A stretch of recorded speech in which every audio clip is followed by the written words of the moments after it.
Praise the Lord. கர்த்தருக்கு ஸ்தோத்திரம். These days we are going to study about a particular person. இந்த நாட்களில் ஒரு குறிப்பிட்ட நபரை குறித்து நாம் படிக்க போகிறோம். About this person, John the Baptist said, I am not even worthy to untie his shoes.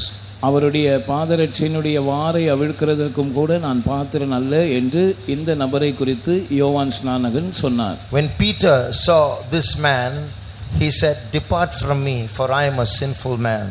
பேதுரு இந்த நபரை கண்டபோது நீர் என்னை விட்டு விலகி போக வேண்டும், நான் பாவியான மனுஷன் என்று அவர் சொன்னார். When Paul saw this man for the first time, he fell off his horse and was struck by light.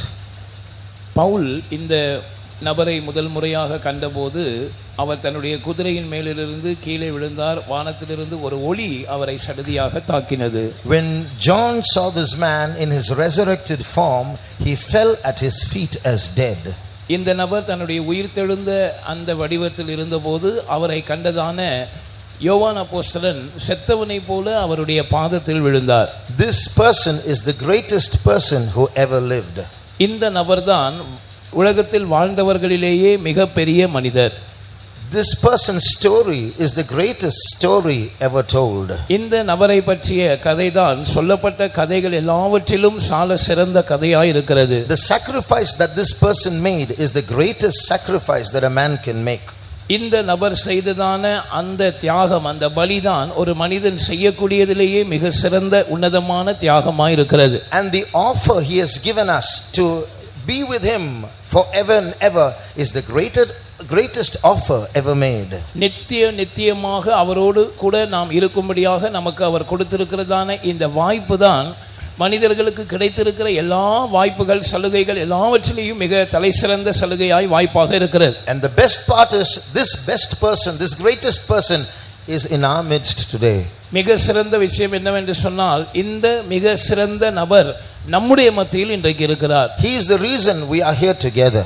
நாம் இன்றைக்கு இங்கே கூடி இருப்பதின் காரணம் அவர்தான். He has not only brought us together, he has bound us together. அவர் நம்மை ஒன்றாக கூட்டி சேர்த்தது மாத்திரமல்ல, நம்மை ஒன்றாக இணைத்திருக்கிறார். Those who have tasted this person in your life, இந்த நபரை உங்களுடைய வாழ்க்கையில் ருசித்தவர்கள், those who would recommend him to others, இவரை மற்றவர்களுக்கு நான் பரிந்துரை செய்கிறேன் என்று சொல்லக்கூடியவர்கள், and those who will say taste and see that the Lord is good, கர்த்தர் நல்லவர் என்பதை ருசித்து பாருங்கள் என்று சொல்லக்கூடியவர்கள், let us praise him for some time. நாம் கொஞ்ச நேரம் அவரை ஸ்தோத்திரிப்போம்.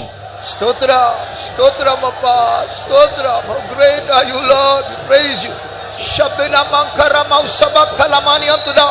Praise you Lord, we praise you Lord, praise you Jesus, we praise you Lord.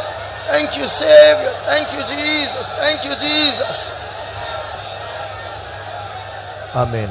We are going to listen to the word of God, as we already know, under the central theme, namely the cross. சிலுவை என்கிறதான மைய தலைப்பில் இந்த நாட்களில் நாம் தேவனுடைய வார்த்தையை கேட்க போகிறோம். உங்களில் பலர் ஏற்கனவே இதை அறிந்திருக்கிறீர்கள். In these 3 days, God willing, we will study the word of God in 3 subtitles. இந்த 3 நாட்களும் தேவனுக்கு சித்தமானால் இந்த தலைப்பை 3 உப தலைப்புகளாக பிரித்து நாம் தேவனுடைய வார்த்தையை படிக்க போகிறோம். Today we will study the cross under the subtitle the cross of Christ. இன்றைக்கு இந்த சிலுவையை இயேசு கிறிஸ்துவின் சிலுவை என்கிறதான உப தலைப்பை வைத்து நாம் படிக்க போகிறோம். Tomorrow, God willing, we will study the cross under the subtitle his cross and my cross. நாளைக்கு தேவனுக்கு சித்தமானால் இந்த சிலுவையை அவருடைய சிலுவையும் என்னுடைய சிலுவையும் என்கிறதான உபதலைப்பில் நாம் சிந்திக்க போகிறோம். The title has been put blankly as the cross, not specifying whose cross it is, because it refers to the cross of Jesus and also the crosses that we have to carry. இந்த வேத பாடத்தின் தலைப்பு பொதுவாக சிலுவை என்று சொல்லப்பட்டிருக்கிறது. யாருடைய சிலுவை என்று குறிப்பிடப்படவில்லை. காரணம், இது இயேசுவின் சிலுவையையும் நாம் சுமக்கும்படி நமக்கு அவர் வைத்திருக்கிற சிலுவையையும் குறிக்கக்கூடிய ஒரு தலைப்பாக இருக்கிறது. On the 3rd day, God willing, we will study the cross under the subtitle the crucified life. கர்த்தருக்கு சித்தமானால் 3ஆம் நாளில் இந்த சிலுவை என்கிற தலைப்பை சிலுவையில் அறையப்பட்ட வாழ்க்கை என்கிற உபதலைப்பின் கீழ் நாம் சிந்திக்க போகிறோம். For our scripture reading, let's read from one of the most familiar scripture verses in the Bible, namely John chapter 3 and verse 16. நாம் ஆரம்பிக்கும்படியாக வேதத்திலிருந்து ஒரு வசனத்தை நம்முடைய தலைப்பு வசனமாக வாசிப்போம். நம் எல்லாருக்கும் அறிந்த ஒரு வசனம், யோவான் 3ஆம் அதிகாரம் 16ஆம் வசனம். தேவன் தம்முடைய ஒரே பேரான குமாரனை விசுவாசிக்கிறவன் எவனோ அவன் கெட்டு போகாமல் நித்திய ஜீவனை அடையும்படிக்கு அவரை தந்தருளி இவ்வளவாய் உலகத்தில் அன்பு கூர்ந்தார். For God so loved the world that he gave his only begotten Son, that he whomsoever believeth in him should not perish but have everlasting life. When we are grateful to a person for what he or she has done, ஒரு நபர், ஒரு சகோதரனோ சகோதரியோ நமக்கு ஏதாவது நன்மை செய்திருக்க அவர்களுக்கு நாம் நன்றியை தெரிவிக்கக்கூடிய விதத்தில், in order to express your gratitude to that person in sending an SMS, say, ஒரு SMS அனுப்பி நீங்கள் உங்களுடைய நன்றியை அவர்களுக்கு தெரிவிக்கிறீர்கள் என்று வைத்துக் கொள்ளுங்கள். you won't just say thank you. நீங்கள் வெறும் நன்றி என்று சொல்ல மாட்டீர்கள். You won't just say thank you very much. மிகவும் நன்றி என்றும் சொல்ல மாட்டீர்கள். But normally in these days, in popular modern jargon, they will say thank you so much, and the so will have many O's in it. ஆனால் இன்றைக்கு நவீன நடைமுறையிலே அவர்கள் அனுப்புகிறதான அந்த எஸ்எம்எஸ்லே அந்த thank you so much என்று சொல்லும்போது அந்த சோவை மிகவும் அழுத்தமாக சொல்லக்கூடிய விதத்தில் அந்த எஸ்க்கு பக்கத்தில் நிறைய ஓ போட்டு சொல்லுவாங்க. In the same way, in this verse we read, God so loved the world. The emphasis is on that word so. அதே போல தேவன் இவ்வளவாய் உலகத்தில் அன்பு கூர்ந்தார் என்ற இந்த வசனத்தை நாம் வாசிக்கும் போது இவ்வளவாய் என்கிறதான அந்த வார்த்தை தான் வலியுறுத்தப்பட வேண்டியதாக இருக்கிறது. When you read or look at the spirit in which that verse was written, actually there ought to be many O's in that so. இந்த வசனம் எழுதப்பட்டதான தேவனுடைய மனதை, தேவனுடைய ஆவியை நாம் கவனித்து பார்த்தால் அந்த சோ என்கிற வார்த்தையில் நிறைய ஓ போட்டுக்கொண்டே போகலாம். How much did he love this world? That is what we are going to see. தேவன் இந்த உலகத்தில் எவ்வளவாய் அன்பு கூர்ந்தார் என்பதை தான் இன்றைக்கு நாம் பார்க்க போகிறோம். But before we see that, there's a clarification to be made. ஆனால் நாம் அதை கவனிப்பதற்கு முன்னதாக ஒரு காரியத்தை தெளிவுபடுத்த வேண்டியதாக இருக்கிறது. In this verse we read, God so loved the world. இந்த வசனத்திலே தேவன் இவ்வளவாய் உலகத்தில் அன்பு கூர்ந்தார் என்று நாம் படிக்கிறோம். But there's another verse in the Bible which says, don't love the world. ஆனால் இன்னொரு வசனம் வேதத்தில் இருக்கிறது, அது உலகத்தில் அன்பு கூராதிருங்கள் என்று சொல்லுகிறது. 1 John chapter 2 and verse 15. முதலாம் யோவான் 2ஆம் அதிகாரம் 15ஆம் வசனம். உலகத்திலும் உலகத்தில் உள்ளவைகளிலும் அன்பு கூராதிருங்கள். ஒருவன் உலகத்தில் அன்பு கூர்ந்தால் அவனிடத்தில் பிதாவின் அன்பில்லை. Love not the world, neither the things that are in the world. If any man love the world, the love of the Father is not in him. The first verse says, God so loved the world, meaning he loved the people of this world. He loves every human being on this world. ஆரம்பத்திலே தலைப்பு வசனத்தில் நாம் தேவன் உலகத்தில் இவ்வளவாய் அன்பு கூர்ந்தார் என்று வாசிக்கிறோமே, அந்த இடத்தில் உலகம் என்பது இந்த உலகத்தில் இருக்கிறதான ஜனங்களை காட்டுகிறது. தேவன் இந்த உலகத்தில் இருக்கிற மக்கள் ஒவ்வொருவரையும் அதிகமாய் நேசிக்கிறார். But when the other verse, also written by the same John, John says, don't love this world. He means there is a vanity set up in this world that is attractive to the human heart, that separates a man from God. Don't love that world. ஆனால் அதே யோவான் அப்போஸ்தலன் தன்னுடைய நிருபத்தில் 1 யோவான் 2:15 உலகத்தில் அன்பு கூராதிருங்கள் என்று சொல்லும்போது இந்த மனித இருதயத்தை கவரக்கூடியதான, மனித இருதயத்தை தேவனை விட்டு வேறு பிரித்து அவனை தேவனை விட்டு பிரிக்கக்கூடியதான ஒரு வஞ்சனை இந்த உலகத்தில் இருக்கிறது. அந்த வஞ்சனை மனிதனுக்கு மிகவும் ஈர்ப்புடையதாகவும் இருக்கிறது. அதை நாம் நேசிக்க கூடாது என்ற அர்த்தத்தில் உலகத்தில் அன்பு கூராதிருங்கள் என்று அவர் சொல்லுகிறார். So how much does God love us? சரி, இப்பொழுது தேவன் எவ்வளவு நம்மை நேசிக்கிறார்? That is what we are going to try to understand today under the subject, the cross of Jesus. இன்றைக்கு கிறிஸ்துவின் சிலுவை, இயேசுவின் சிலுவை என்கிறதான இந்த உபதலைப்பின் கீழ் இந்த காரியத்தை தான், அதாவது தேவன் எவ்வளவு நம்மை நேசிக்கிறார் என்பதை தான் நாம் புரிந்து கொள்ள பிரயாசப்பட போகிறோம். There is a story which many of you will already know, but it has a very strong relevance to this subject, and therefore I would like to repeat it.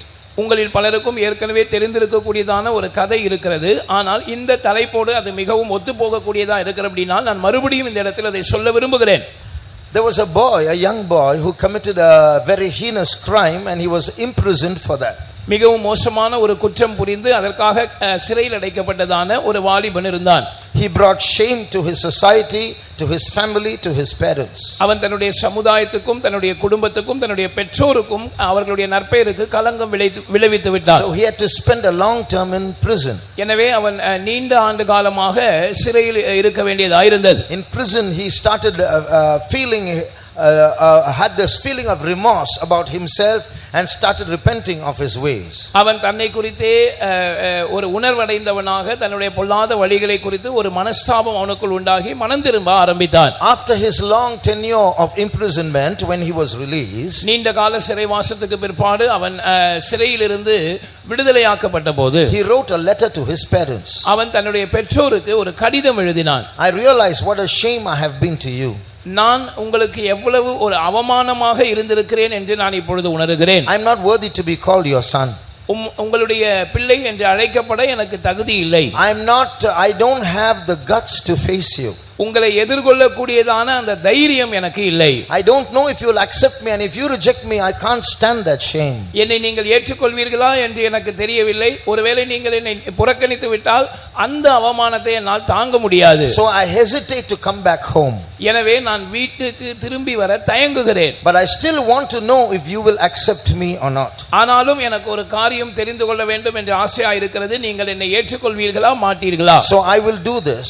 எனவே நான் இதை செய்கிறேன். After a week, ஒரு வாரம் கழித்து, after you receive this letter, இந்த கடிதம் உங்களுக்கு கிடைக்கப்பெற்ற பிற்பாடு, I will pass by our house, by that train that crosses our house. ஒரு ட்ரெயின் நம்முடைய வீட்டை கடந்து போகிறதே, அந்த வழியாக நானும் நம்முடைய வீட்டை கடந்து போவேன். In that train, அந்த ட்ரெயினிலே கடந்து போவேன். And you know that tree that is in front of our house, நம்முடைய வீட்டுக்கு எதிரே ஒரு மரம் இருக்கிறது உங்களுக்கு தெரியும் தானே? I will pass by the house, அந்த வீட்டை நான் கடக்கும்போது, and if I see a white cloth hanging on that tree, I will realize that you have accepted me. அந்த மரத்தின் மேல் ஒரு வெள்ளை துணியை நீங்கள் பறக்க விடுவீர்கள் என்றால், அதை நான் காண்பேன் என்றால் நீங்கள் என்னை ஏற்றுக்கொண்டிருக்கிறீர்கள் என்று நான் அறிந்து கொள்வேன். If I don't see a white cloth on that tree, it means you have rejected me. நான் அந்த வெள்ளை துணி அந்த மரத்தின் மேல் இருக்க காணாத பட்சத்தில் நீங்கள் என்னை புறக்கணித்து விட்டீர்கள் என்று நான் விளங்கிக் கொள்வேன். The father received the letter. தகப்பனுடைய கையில் இந்த கடிதம் கிடைத்தது. He was overjoyed to get that letter. அந்த கடிதம் கிடைக்க பெற்றதில் இவருக்கு அளவற்ற சந்தோஷம். He was ready to receive his son back. தன்னுடைய மகனை திரும்பவும் வீட்டில் ஏற்றுக்கொள்ள அவர் ஆயத்தமாகவே இருந்தார். And he went and took a white cloth and hung it, tied it on the tree. அவர் போய் ஒரு வெள்ளை துணியை எடுத்து அந்த மரத்தில் அவர் கட்டி வைத்தார். And then the dad got a doubt. What if he doesn't see this white cloth? Then he'll go off thinking he's rejected. ஒருவேளை இந்த வெள்ளை துணி அவனுடைய கண்ணில் படாமல் போனால் தான் புறக்கணிக்கப்பட்டு விட்டோம் என்று நினைத்து அவன் கடந்து போய்விட்டால் என்ன செய்வது என்று அவருக்கு ஒரு நினைவு வந்தது. So he tied another white cloth on another side of the tree. எனவே அந்த மரத்தின் இன்னொரு பகுதியிலே இன்னொரு வெள்ளை துணியை கட்டினார். And then the dad got another doubt. What if he doesn't see this cloth also, and tied a third cloth on the tree? தகப்பனுக்கு இன்னொரு சந்தேகம் வந்தது. இதுவும் அவனுடைய கண்ணில் படாமல் போய்விட்டால் என்ன செய்வது? அந்த மரத்தில் ஒரு மூன்றாவது துணியை கட்டினார். In short, after 1 week, when the son passed by that train in that house, he saw the tree, and the tree was full of white cloths.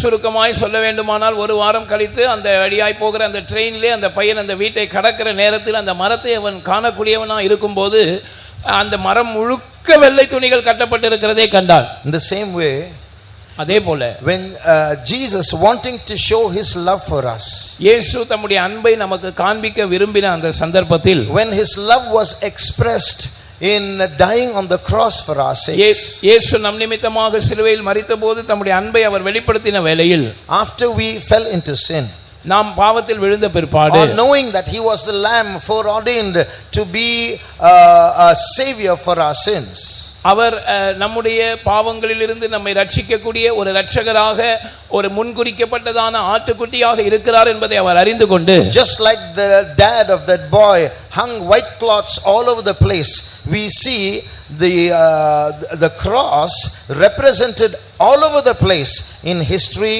and in nature also. எப்படி அந்த தகப்பன் அந்த மரம் நெடுகிலும் வெள்ளை துணிகளை கட்டவிட்டானோ, சரித்திரம் முழுவதிலும் இயற்கையிலும் நாம் பார்க்கும்போது தேவன் நம்மேல் வைத்த அவருடைய அன்பை பல விதங்களில் வெளிப்படுத்தி இருக்கிறதை நாம் பார்க்கிறோம். So we are going to see the different ways in which Jesus expressed his love before he actually died on the cross, foreseeing his death on the cross. இயேசு சிலுவையில் மரித்த அந்த நேரத்துக்கு முன்னதாகவே அவர் சிலுவையில் மரிக்க போகிறோம் என்று முன்னதாகவே கண்டு எப்படி தமக்கு நம்மேல் இருந்த அன்பை பலவிதங்களில் அவர் வெளிப்படுத்தினார் என்பதை குறித்த சில காரியங்களை நாம் பார்க்க போகிறோம். When you look at the Old Testament, நீங்கள் பழைய ஏற்பாட்டை கவனித்தால் there were so many ritualistic sacrifices made of animals and bulls and birds. பல மிருகங்கள், காளைகள், பறவைகள், இப்படி பல பலிகள் செலுத்தப்பட்டு வந்தன. Every sacrifice was a foreshadow of the death of Jesus on the cross. அந்த பலிகள் ஒவ்வொன்றுமே இயேசு சிலுவையில் மரிக்க போகிறதினுடைய ஒரு முன் அடையாளமாகவே இருந்தது. And every animal that was offered, every bird that was offered was telling us, was Jesus' communication to mankind, I am coming, I am coming. ஒவ்வொரு மிருகம் பலி செலுத்தப்பட்ட போது, ஒவ்வொரு பறவை பலி செலுத்தப்பட்ட போது அது மனிதனுக்கு முன்னதாகவே இப்படி அறிவிக்கிறதா இருந்தது. இயேசு இப்படி மனிதனை பார்த்து சொல்லக்கூடியதா இருந்தார், நான் வருகிறேன், நான் வருகிறேன்.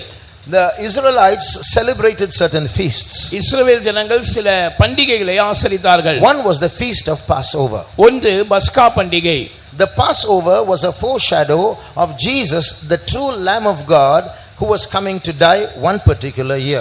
அந்த பஸ்கா என்பது ஒரு குறிப்பிட்ட வருஷத்திலே மெய்யான ஆட்டுக்குட்டியாக, மெய்யான பலியாக மரிக்க போகிறதான இயேசுவுக்கு முன்னடையாளமாய் செலுத்தப்பட்டு வந்த ஒரு பலியாக இருந்தது. In one particular year, when the Passover was being celebrated, ஒரு குறிக்கப்பட்ட வருஷத்திலே பஸ்கா பண்டிகை ஆசரிக்கப்பட்டு கொண்டிருந்த அந்த நேரத்தில், when the high priest went to purchase a 1-year-old lamb from the market, அந்த பிரதான ஆசாரியன் சந்தைக்கு போய் ஒரு வயதான ஒரு ஆட்டுக்குட்டியை விலைக்கு வாங்க போகிற அந்த சந்தர்ப்பத்தில், and when the high priest brought that 1-year-old lamb bearing it on his chest and was taking it to the temple mount to sacrifice it, அந்த பிரதான ஆசாரியன் அந்த ஆட்டுக்குட்டியை வாங்கி தன்னுடைய நெஞ்சில் அதை சுமந்து கொண்டு அதை அந்த ஆலயம் இருக்கிற மலைக்கு பலியிடும்படியாய் கொண்டு போய் கொண்டிருந்த சந்தர்ப்பத்தில், at the same time this priest was offering that 1-year-old lamb and cutting its neck.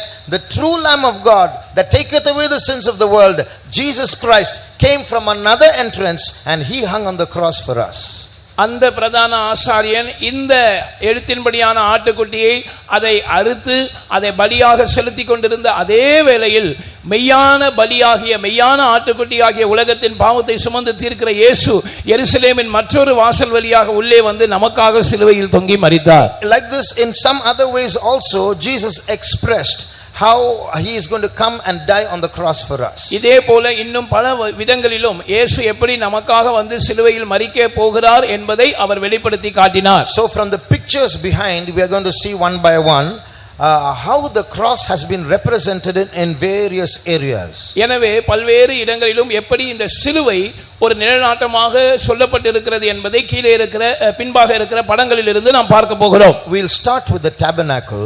நாம் ஆசரிப்பு கூடாரத்தோடு ஆரம்பிப்போம். In this picture we see the vessels of the tabernacle positioned as it is positioned in the tabernacle. இந்த படத்திலே எழுத்தின்படியான ஆசரிப்பு கூடாரத்திலே எந்த விதத்தில் இந்த பாத்திரங்கள் வைக்கப்பட்டிருக்குமோ அதே விதத்தில் இந்த பாத்திரங்கள் இங்கே வரையப்பட்டிருக்கிறது. So when you look at the position of these vessels placed from an overhead view, you will see that it takes the shape of a cross.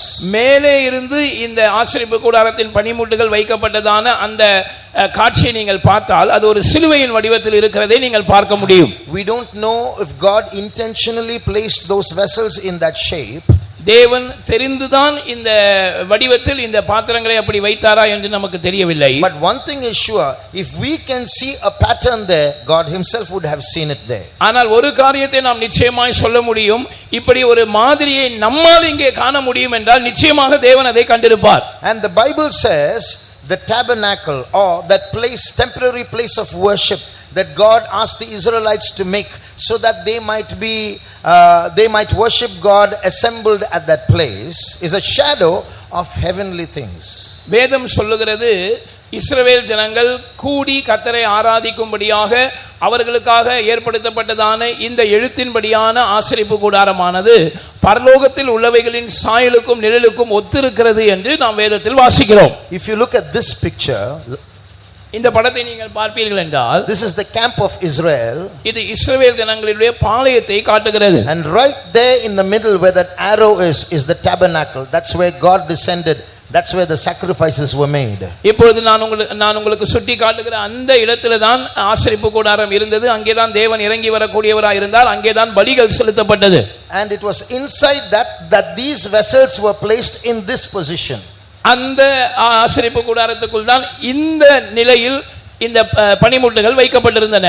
If you read Hebrews chapter 8 and verse 5, எபிரேயர் 8ஆம் அதிகாரம் 5ஆம் வசனத்தை நீங்கள் வாசிப்பீர்கள் என்றால், the verse says that the tabernacle was a shadow of heavenly things. அதாவது ஆசரிப்பு கூடாரம் பரலோகத்தில் உள்ளவைகளின் சாயலுக்கும் நிழலுக்கும் ஒத்திருக்கிறது என்று அந்த வசனம் சொல்லுகிறது. Read that please. இவர்கள் செய்யும் ஆராதனை பரலோகத்தில் உள்ளவைகளின் சாயலுக்கும் நிழலுக்கும் ஒத்திருக்கிறது.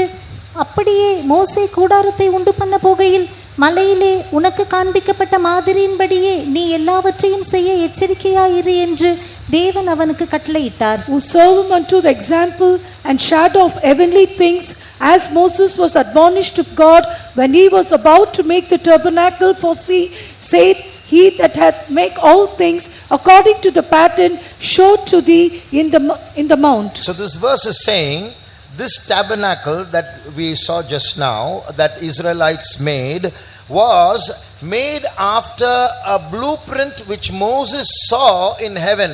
God showed him in a vision, and then God told him, be very careful that you don't change what you saw. Do it and make it just as you saw. இந்த வசனம் என்ன சொல்லுகிறது என்றால், இந்த இஸ்ரவேலர்கள் ஆராதித்து வந்ததான அவர்கள் உண்டு பண்ணின எழுத்தின்படியான இந்த ஆசரிப்பு கூடாரத்தின் மாதிரியை மலையிலே தேவன் அவனுக்கு காண்பித்த போது, பரலோகத்தில் இருந்ததான அந்த உண்மையான ஆசரிப்பு கூடாரத்தினுடைய ஒரு ப்ளூ பிரிண்டை அவனுக்கு காண்பித்து, இதே போல நீ ஒரு ஆசரிப்பு கூடாரத்தை உண்டு பண்ண வேண்டும், நீ அதை மாற்றக்கூடாது என்று சொன்னார். In heaven, if you in the book of Revelation, you will see the altar, the incense altar, the ark of the covenant. These things are there in heaven also. நீங்கள் வெளிப்படுத்தின விசேஷத்தில் வாசித்தால் பரலோகத்திலும் கூட பலிபீடம், தூபபீடம், உடன்படிக்கை பெட்டி இதெல்லாம் இருப்பதாக நீங்கள் புரிந்து கொள்ள முடியும். So Moses saw that and he made a copy of that, and that's the tabernacle. மோசே அதை கண்டு அதனுடைய மாதிரியின்படியே நிழலாட்டமாக ஒரு ஆசரிப்பு கூடாரத்தை உண்டு பண்ணினார். So when God told Moses, don't make any changes, do it, I want you to make a replica of this, it means, it appears that even in heaven this cross shaped representation of these vessels is in heaven as well. மலையிலே உனக்கு காண்பிக்கப்பட்ட மாதிரியின்படியே நீ இதை செய்ய வேண்டும், கொஞ்சம் கூட அதிலே மாற்றக்கூடாது என்று மோசேக்கு ஆண்டவர் கண்டிப்பாய் சொன்னதை நாம் பார்க்கும்போது, இதே சிலுவையின் வடிவத்திலான ஒரு ஆசரிப்பு கூடாரம் பரலோகத்தில் மெய்யாக இருக்கிறது என்பதை நாம் விளங்கிக் கொள்ளலாம். So what we understand from this is, இதிலிருந்து நாம் விளங்கிக் கொள்வது என்னவென்றால், the cross or the crucified Christ is going to be the highlight in heaven in eternity as well. சிலுவை அல்லது சிலுவையில் அறையப்பட்ட இயேசுதான் பரலோகத்திலும் நித்தியத்திலும் அவர்தான் முக்கியமான நபராக அல்லது முக்கியமான விஷயமாக இருக்க போகிறார். We all know our savior as Jesus. நாம் எல்லாரும் இயேசுவை நம்முடைய இரட்சகர் என்று அறிந்திருக்கிறோம். நம்முடைய இரட்சகரை இயேசு என்னும் நாமத்தில் அறிந்திருக்கிறோம். நம்முடைய இரட்சகரை இயேசு என்று நாம் அறிந்திருக்கிறோம். That means, but when John the Baptist introduced him, he said, behold the Lamb of God. யோவான் ஸ்நானன் அவரை அறிமுகப்படுத்தும் போது, இதோ தேவ ஆட்டுக்குட்டி என்று அறிமுகப்படுத்துகிறார். When you move into the book of Revelation, and when Jesus is spoken of in the future, you will see the word lamb being used many times about Jesus. நாம் வெளிப்படுத்தின விசேஷத்தில் வாசிக்கும் போது எதிர்காலத்தில் இயேசு எப்படி அறியப்படுகிறார் என்று நாம் கவனித்தால், பலமுறை இயேசு ஆட்டுக்குட்டியானவர் என்று சொல்லப்படுகிறதை நாம் பார்க்கிறோம். In fact, the word Jesus is used only 12 times in the book of Revelation, and the word lamb is used 25 times in the book of Revelation. இயேசு என்கிற பெயர் வெளிப்படுத்தின விசேஷத்தில் 12 முறை தான் குறிப்பிடப்படுகிறது. ஆட்டுக்குட்டியானவர் என்கிற பெயர் 25 முறை குறிப்பிடப்படுகிறது. This does not mean that the name of Jesus is being downplayed. அதாவது இயேசுவின் பெயர் அந்த இடத்தில் குறைத்து சொல்லப்படுகிறது என்பது அதனுடைய அர்த்தம் அல்ல. Then the meaning is that Jesus is presented in heaven as an object of sacrifice. That is why he is called the Lamb. பரலோகத்திலும் கூட இயேசு ஒரு பலி பொருளாகவே சித்தரிக்கப்படுகிறார். எனவேதான் அவர் ஆட்டுக்குட்டியானவர் என்று அழைக்கப்படுகிறார் என்பதுதான் இதனுடைய அர்த்தமாக இருக்கிறது. And again you will see the word, he was the lamb slain from the foundation of the world. Worthy is the lamb that was slain. These words appear there many times in the book of Revelation. மாத்திரமல்ல பல முறை நீங்கள் அடிக்கப்பட்ட ஆட்டுக்குட்டி, உலக தோற்றத்துக்கு முன்னே அடிக்கப்பட்ட ஆட்டுக்குட்டி, உலக தோற்றத்துக்கு முன்னே அவர் அடிக்கப்பட்ட ஆட்டுக்குட்டி என்று இயேசு பல முறை அந்த பலி பொருளாக சித்தரிக்கப்படுகிறதை நாம் பார்க்கிறோம். So the sacrifice of Jesus or the love of Jesus expressed through the cross is going to be the highlight of heaven, the glory of heaven, the joy of heaven. எனவே பரலோகத்தின் சிறப்பம்சம் என்ன, பரலோகத்தின் மகிமை என்ன, பரலோகத்தின் சந்தோஷம் என்ன என்று பார்க்கும்போது இயேசுவின் பலி, இயேசுவின் சிலுவை தான் அங்கே பரலோகத்தினுடைய முக்கியமான விஷயமாக, மகிமையாக, சந்தோஷமாக இருக்க போகிறது. Even today as we sang about the cross, இன்றைக்கும் கூட நாம் சிலுவையை பற்றி பாடிக்கொண்டிருந்த போது, as we sang about the love of Jesus expressed through the cross, சிலுவையின் மூலமாக நமக்கு வெளிப்படுத்தப்பட்டதான இயேசுவினுடைய அன்பை குறித்து நாம் பாடிக்கொண்டிருந்த போது, we were able to feel our hearts bubble with joy. நம்முடைய இருதயம் சந்தோஷத்தினால் பொங்கி வழிவதை நாம் உணர்ந்தோம். When here we are not seeing him directly, yet rejoicing, we believe with joy unspeakable and full of glory. இப்பொழுது நாம் அவரை இன்னும் காணவில்லை, ஆனாலும் காணாமல் இருந்தும் நாம் அவரில் அன்பு கூர்ந்து சொல்லி முடியாததும் மகிமையினால் நிறைந்ததான சந்தோஷத்தினால் நிறைந்து களி கூறுகிறோமே. Read that verse, 1 Peter 1:8. அந்த வசனத்தை வாசியுங்கள். 1 பேதுரு 1 அதிகாரம் 8 வசனம். அவரை நீங்கள் காணாமல் இருந்தும் அவரிடத்தில் அன்பு கூறுகிறீர்கள்.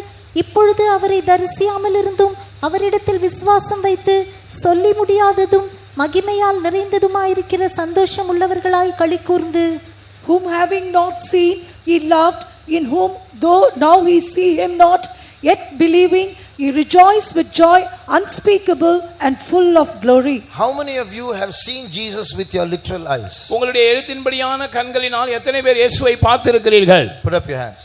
கைகளை உயர்த்தி காட்டுங்க. Very few, maybe about 10-15. ஒரு 10-15 பேர் இருப்பார்களா தெரியவில்லை. Most of us haven't seen Jesus with our literal eyes. நம்மில் பெரும்பான்மையானவர்கள் இயேசுவை நம்முடைய எழுத்தின்படியான கண்களால் பார்த்தது இல்லை. I haven't seen Jesus with my literal eyes. நானும் கூட இயேசுவை என்னுடைய எழுத்தின்படியான கண்களால் பார்த்ததில்லை. But this verse speaks about our experience. We haven't seen him, yet we love him. ஆனால் இந்த வசனம் ஒரு அனுபவத்தை குறித்து பேசுகிறது. நாம் அவரை இன்னும் காணவில்லை, ஆனாலும் அவரில் அன்பு கூறுகிறோம். Though we did not see him, we believe and we rejoice with joy unspeakable. நாம் அவரை தரிசியாமல் இருந்தும் நாம் அவரை விசுவாசித்து நாம் சொல்லி முடியாததான சந்தோஷத்தினால் களி கூறுகிறோம். So just imagine not seeing Jesus, our joy is welling up so much in our hearts. இயேசுவை இன்னும் காணாமல் இருக்கும்போதே நம்முடைய இருதயத்தில் சந்தோஷம் இவ்வளவாய் பொங்கி வழிகிறது. There's a song in English, when here it is so blessed, what will it be up there? ஆங்கிலத்தில் ஒரு பாட்டு இருக்கிறது, இந்த பூவில் இந்த ஆனந்தம் இவ்வளவு ஆசீர்வாதமான ஒரு அனுபவமா இருக்கும் என்றால் பரலோகத்தில் அது எப்படி இருக்கும்? Without seeing him itself, if life is so beautiful and life with Jesus is so exciting, what will it be when we see him face to face? இயேசுவை இன்னும் நாம் காணாமல் இருந்தாலும் கூட இயேசுவோடு இருக்கிற ஜீவியம் அவ்வளவு அழகானதாக, அவ்வளவு பரவசம் ஊட்டக்கூடியதாக இருக்கும் என்றால் இயேசுவை முகாமுகமாய் நாம் பரலோகத்தில் போய் காணும்போது அது எவ்வளவாய் பரவசம் ஊட்டக்கூடியதாக இருக்கும். When I was young, I wanted to see Jesus. நான் வாலிபனாய் இருந்தபோது எனக்கு இயேசுவை பார்க்க வேண்டும் என்ற ஆசை இருந்தது. At least a vision of Jesus or an apparition of Jesus. இயேசுவினுடைய அந்த சாயலை அல்லது ஒரு தரிசனத்திலாவது அவரை பார்த்து விட வேண்டும் என்று நான் தவித்துக் கொண்டிருந்தேன். And I heard some workers testifying. சில ஊழியர்கள் இப்படி சாட்சி சொல்ல கேட்டிருக்கிறேன். One sister said, Jesus, when I was in hostel, Jesus came to my hostel room, he sat by my bed and he put his hand on my cheeks and so on.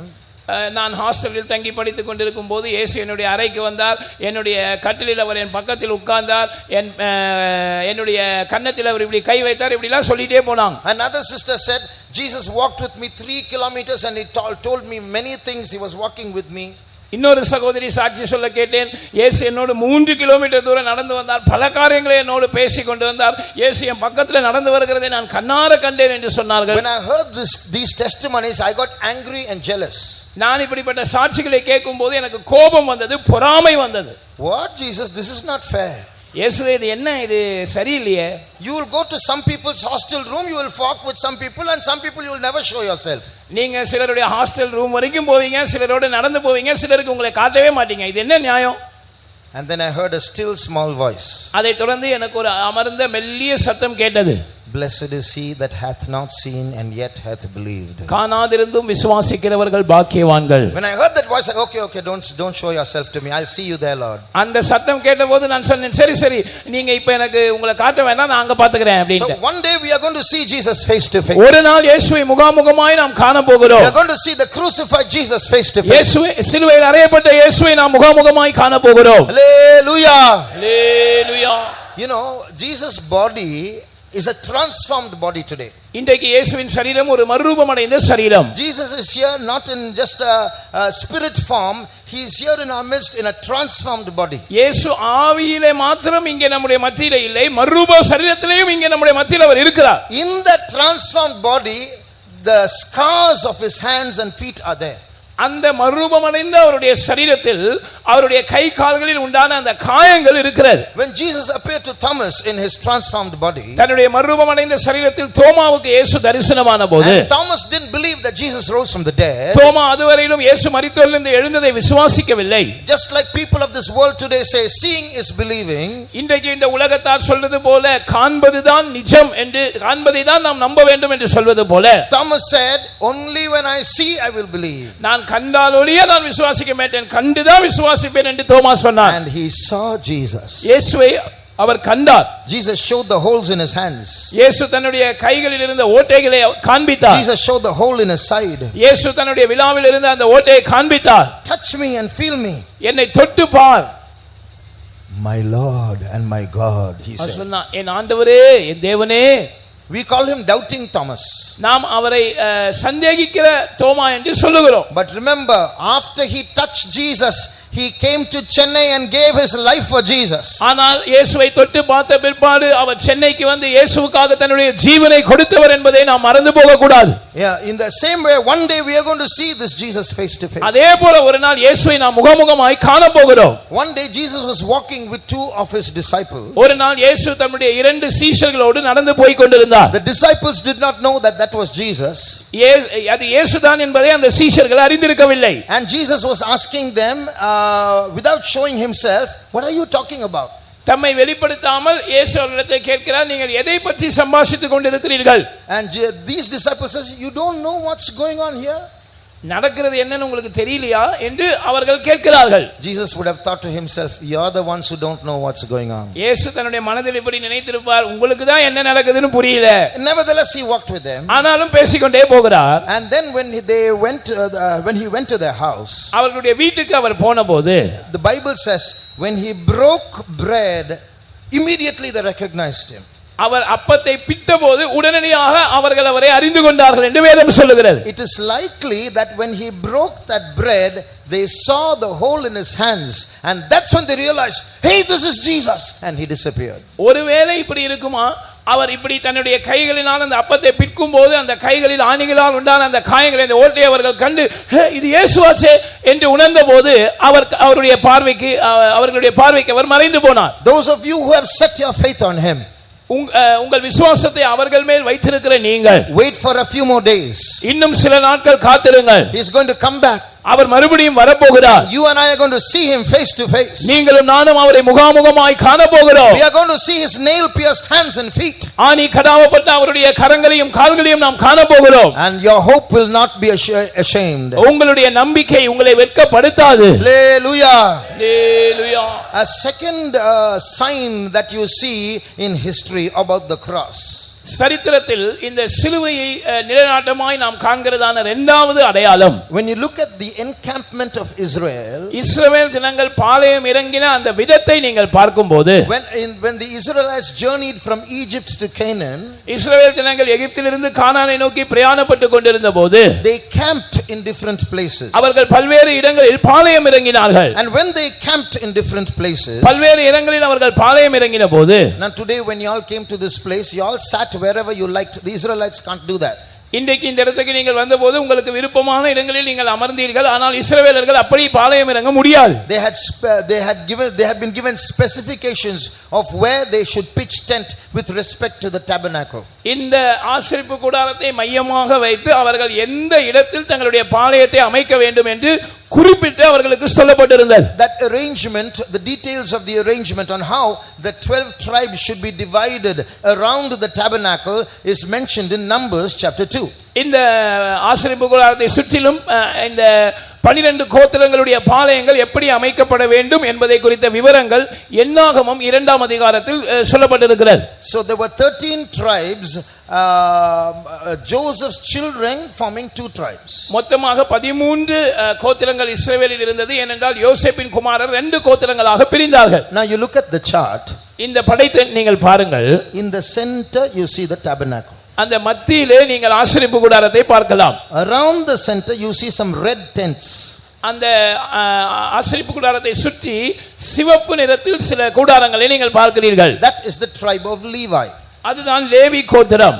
And around this tribe of Levi, the other 12 tribes would pitch tent in a certain order. குறிப்பிட்ட ஒரு ஒழுங்கில் இந்த 12 மற்ற கோத்திரங்களும் லேவி கோத்திரத்தை சுற்றி தங்களுடைய கூடாரத்தை அமைக்க வேண்டும். These 12 tribes were divided into 4 camps. இந்த 12 கோத்திரங்களும் 4 பாளையங்களாக பிரிக்கப்பட்டன. Each camp had 3 tribes. ஒவ்வொரு பாளையத்திலும் 3 கோத்திரங்கள் இருந்தன. So one camp was facing the tabernacle from the east, and another camp from the west, another camp from the south, another camp from the north. ஒரு பாளையம் கிழக்கிலிருந்து அந்த ஆசரிப்பு கூடாரத்தை நோக்கி இருந்தது. இன்னொரு பாளையம் மேற்கிலிருந்து ஆசரிப்பு கூடாரத்தை நோக்கி இருந்தது. இன்னொரு கூடாரம் தெற்கிலிருந்தும் மற்றொரு கூடாரம் வடக்கிலிருந்தும் ஆசரிப்பு கூடாரத்தை நோக்கி இருந்தது. When the first census was taken, முதலாவது கணக்கெடுப்பு நடத்தப்பட்ட போது, when the number of the population was counted, அவர்களுடைய அந்த ஜனத்தொகை கணக்கெடுக்கப்பட்ட போது, we see the numbers given here in Numbers chapter 2. அவர்களுடைய ஒவ்வொரு கோத்திரத்தின் எண்ணிக்கை என்னாகமம் 2ஆம் அதிகாரத்தில் சொல்லப்பட்டிருக்கிறது. For example, in Numbers chapter 2 and verse 3, உதாரணமாக என்னாகமம் 2ஆம் அதிகாரம் 3ஆம் வசனத்தில் we see the details of the camp on the east side. கிழக்கு திசையில் இருந்ததான பாளையத்தினுடைய விவரங்களை நாம் பார்க்கிறோம். It was called the camp of Judah. அது யூதாவின் பாளையம் என்று சொல்லப்பட்டது. In this camp of Judah there were 3 tribes.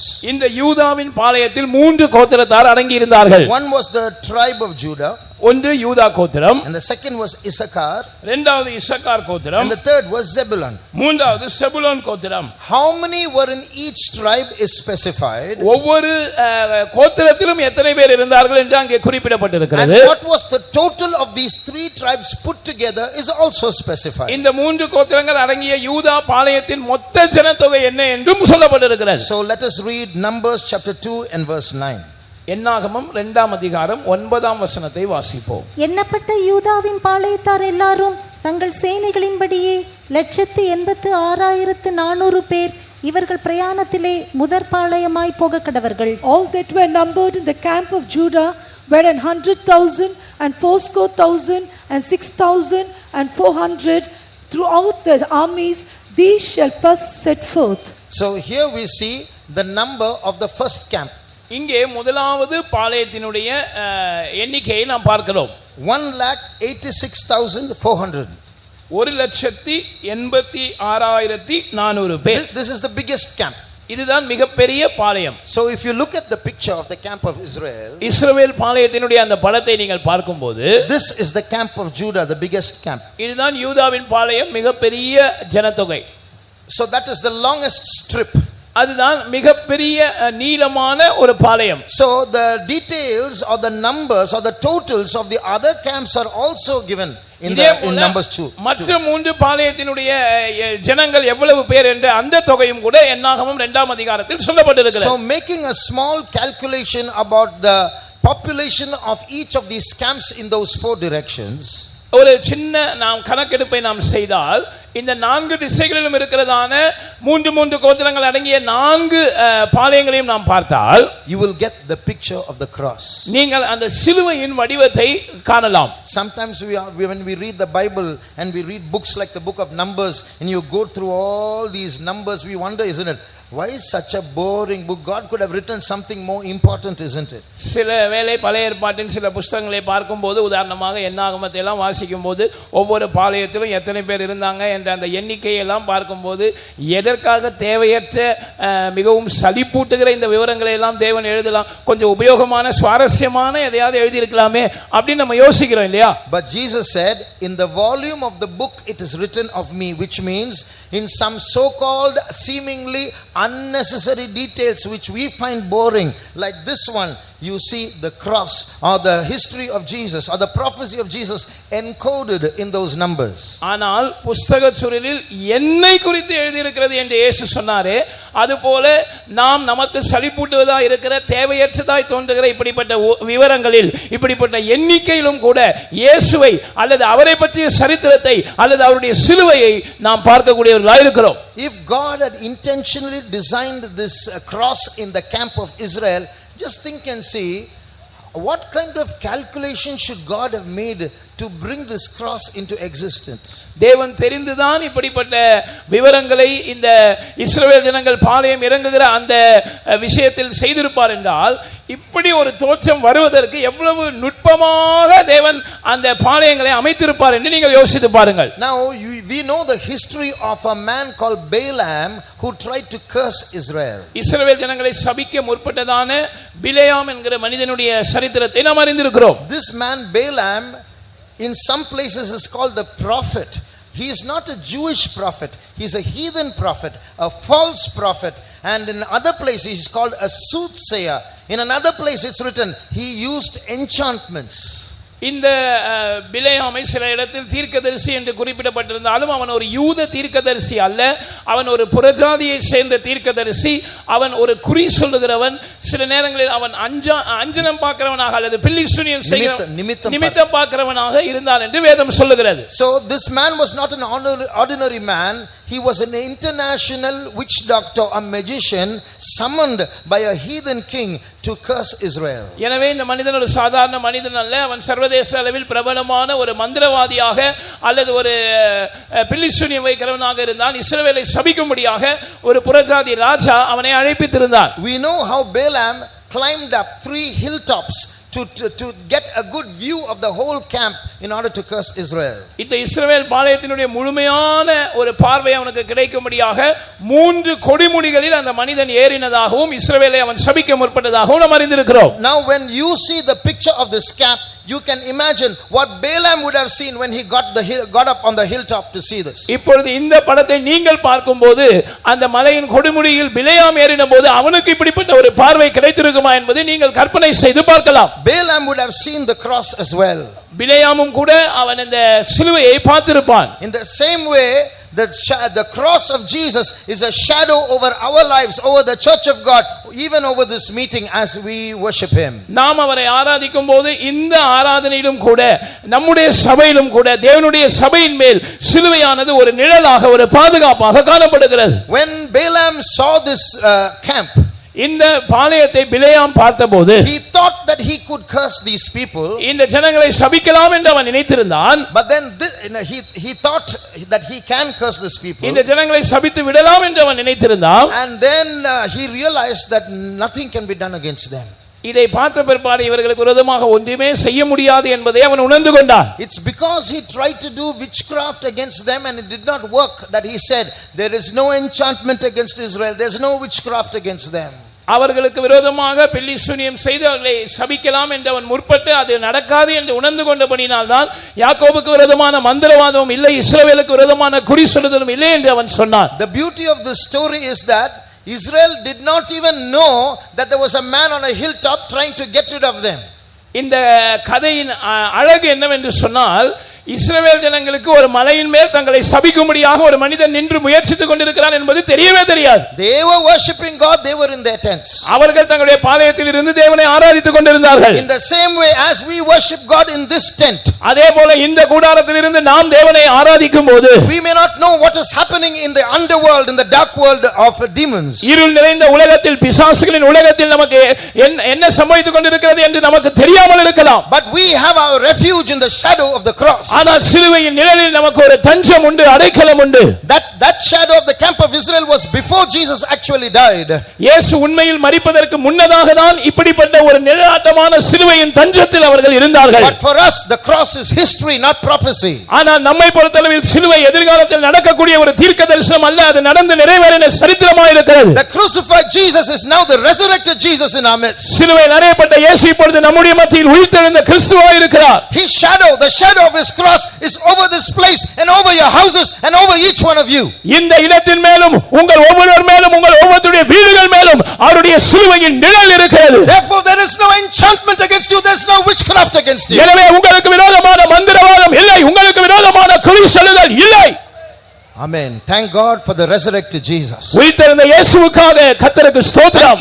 Thank God for the crucified Christ. சிலுவையில் அறையப்பட்ட கிறிஸ்துவுக்காக தேவனுக்கு ஸ்தோத்திரம். Thank God we have such a loving God who loved us and gave himself for us. இப்படி நம்மை நேசித்து தம்மை நமக்காக பலியாய் கொடுத்த ஒரு தேவன் நமக்கு இருக்கிறபடியால் அவருக்கு ஸ்தோத்திரம். Hallelujah. Hallelujah. Now we are going to see a third way when the cross of Jesus was represented. மூன்றாவது ஒரு விதத்தில் இயேசுவின் சிலுவை ஒரு நிழலாட்டமாய் சொல்லப்பட்டதை நாம் இப்பொழுது பார்க்க போகிறோம். In the Bible we read of major and minor offerings. வேதத்திலே நாம் பெரிய பலிகள் சிறிய பலிகள் என்று நாம் படிக்கிறோம். Two minor offerings were the wave offering and the heave offering. ரெண்டு சிறிய பலிகளை நாம் பார்க்கும்போது அவைகள் அசைவாட்டம் காணிக்கையும் ஏறெடுத்து படைக்கும் காணிக்கையுமாக இருந்தது என்று காண்கிறோம். This wave offering and heave offering were part of the peace offering, one of the major offerings. இந்த அசைவாட்டும் காணிக்கையும் ஏறெடுத்து படைக்கும் காணிக்கையும் ஒரு பெரிய பலியாகிய சமாதான பலியினுடைய ஒரு அங்கமாக இருந்தன. Now if you look at the wave offering, நீங்கள் அந்த அசைவாட்டும் காணிக்கையை பார்த்தால், just look at me. என்னை பாருங்கள். The wave offering was presented to the Lord with a left right motion. இந்த வலது இடது பக்கமாக இப்படி அசைவாட்டி கர்த்தருக்கு அந்த அசைவாட்டும் காணிக்கை செலுத்தப்பட்டது. The heave offering was offered with an up down motion.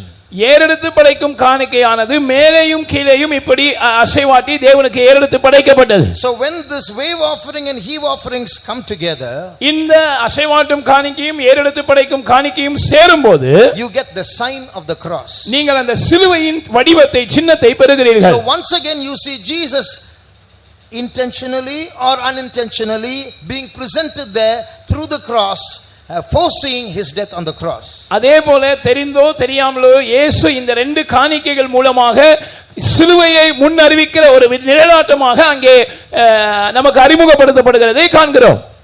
I just told you that these two offerings are part of the peace offering. நான் இப்பொழுதுதான் உங்களுக்கு சொன்னேன், இந்த ஏறெடுத்து படைக்கும் காணிக்கை அசைவாட்டும் காணிக்கை இவைகள் இரண்டும் சமாதான பலியின் ஒரு அங்கமாக இருக்கிறது. In Isaiah chapter 53 and verse 6, ஏசாயா 53 6ஆம் வசனத்தில் பார்க்கும்போது we read that the chastisement of our peace was upon him.